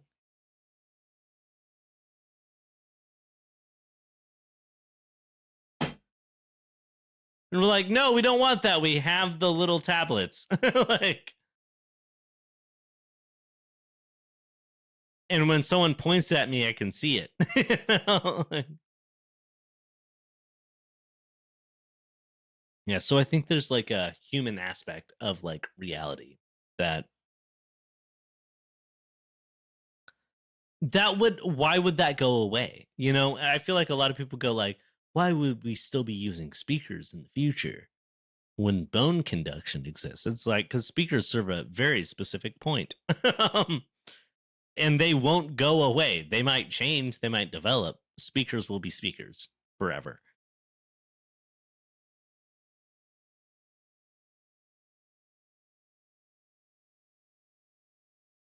Yeah. Yeah, maybe. Hey, but they already knew that. They met you earlier.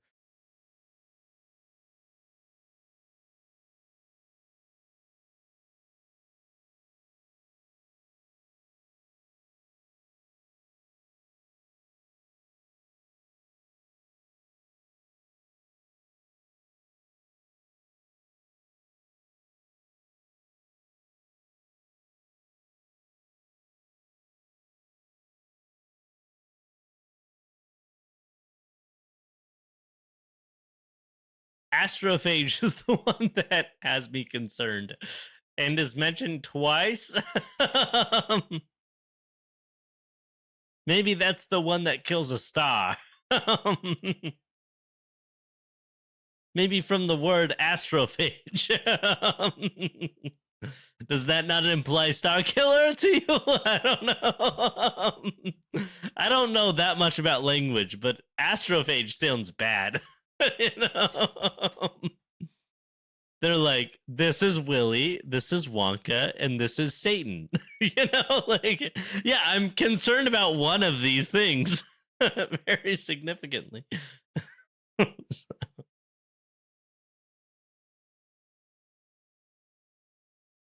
Yeah, let's dive in.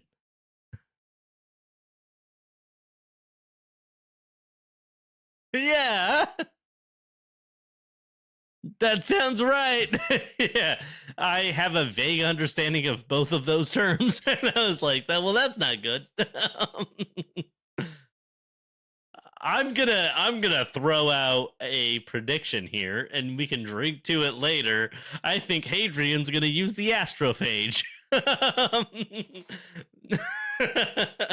You can tell me fuck off, of course, but like,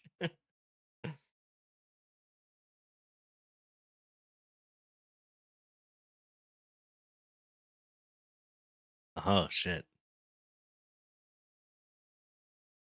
this eat a sun from the bow of the demiurge, specifically. I mean, he's gonna use it. I don't know. That's like 6 books later. You don't. You know, this is one we don't have to honor. But I heard astrophage. I was like, well, that's how he does it. You know. All I'm saying is, I think we have been given how he does it right here. Yeah.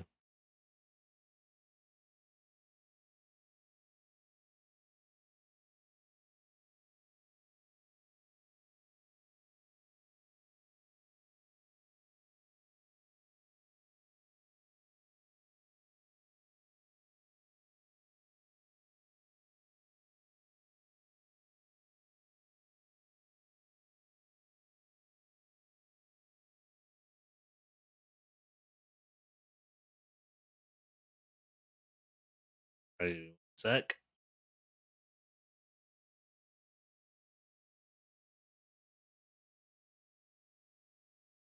Because you mentioned Nephilim, and I was like, "Ooh, whoa, that's actually a wild pull."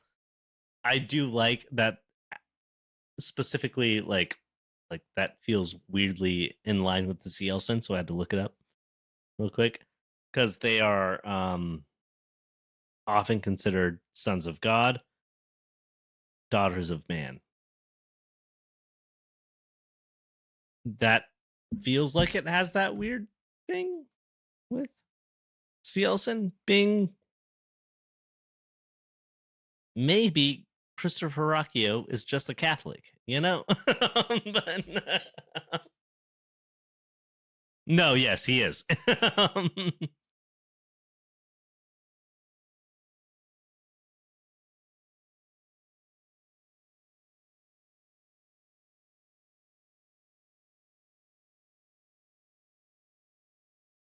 Hey, hell yeah. I personally am distant from faith the more I do any sort of self reflection, but also somebody who can self reflect and then find faith. They found that for shit for a reason. Good on them.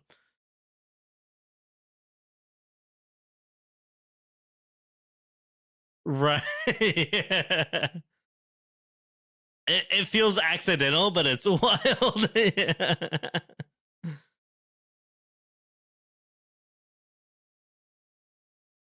Yeah. All right. All right. All right. All right.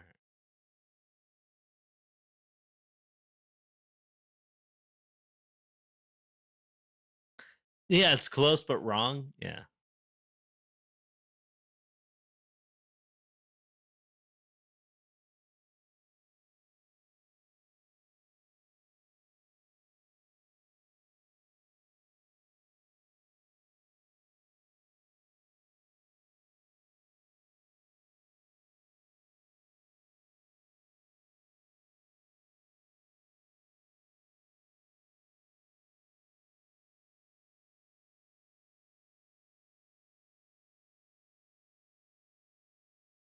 I mean, what do I say about that other than what you just said? I know what I want to say about that.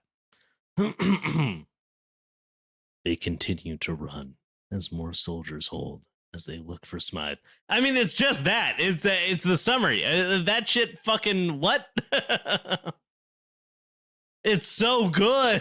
Like I also love this eh, like there's a notice in this moment of like if the ramp was different or something, something would have been different, but instead, I didn't die. I just got thrown away. Like he didn't make it onto whatever ship he was going on, and then it blew up. Is the implication I got? And does that mean Valka's dead? I don't know. You know? And we're just left with an explosion because like Crossland does actually uh hate me. Cool. And I'm sure I'll end with all the answers.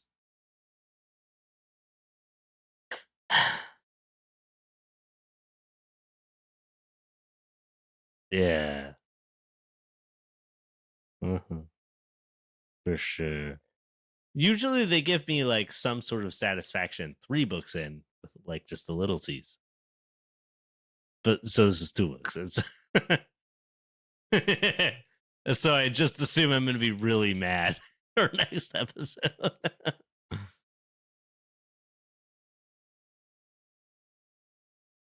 Look, if this is Red Rising, I'd be really mad by the end of next episode, so I don't know. Oh, cool. Keep drawing it. Yeah.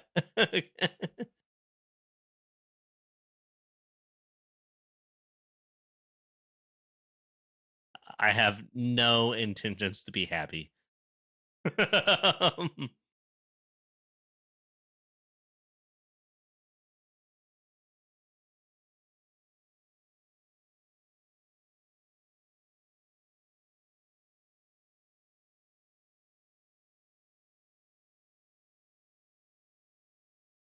Hell yeah. That's a lot of years. That's half a decade. You know?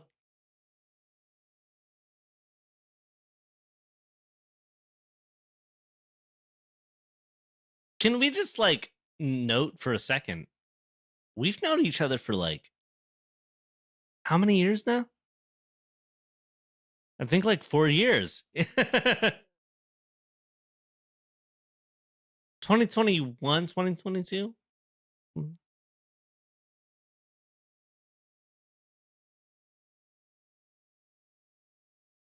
No, I moved late 2022. It was 2020, late 20 or early 2022, I think. We'll figure it out. Yeah. We're almost at half a decade. That's crazy. That's crazy. But we kissed like a bunch.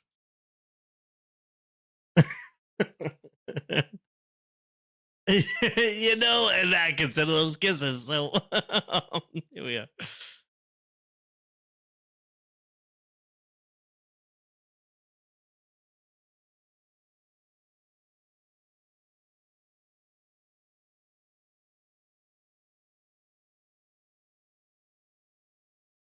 Hell yeah. Easy peasy.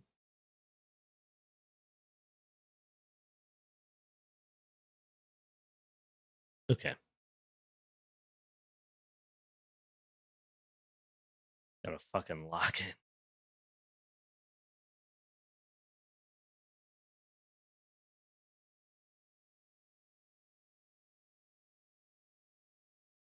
God, I'm so excited. Dude, assassins, babies, Rob, hearts, all of it. I'm so excited for. I'm also excited for Angie Kills a King and Musashi and all the other things we're reading, but like, holy shit, Rob's so cool.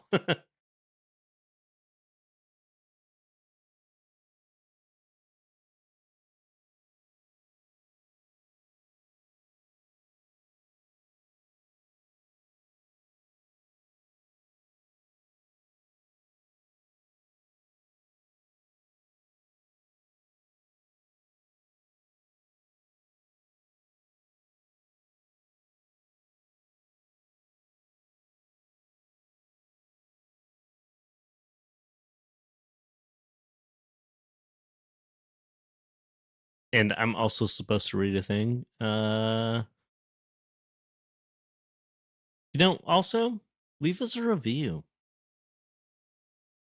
If you're listening and you're thinking about leaving a review, you're like maybe 4, maybe 3, maybe 5. Leave 5 because if you don't, we're gonna we're gonna pretend like we want to be a friend until we find out where your house is. And then we're gonna call all of our buddies in to absolutely fucking nuke that shit. You know what I'm saying? Yeah, they're like nukes you never heard of. Um, you don't even know about them, and you're just gonna have to watch, and it's gonna be super red. It's gonna be super red. So just leave 5 stars, and that doesn't happen. Look, leaving 5 stars for us is not submitting to us. It's like a mutual beneficial. Yeah, you're not Sealson. Yeah, if you're a Sealson, give us 5 stars or else. But if you're a human, just like we get each other, right? We understand where we're at.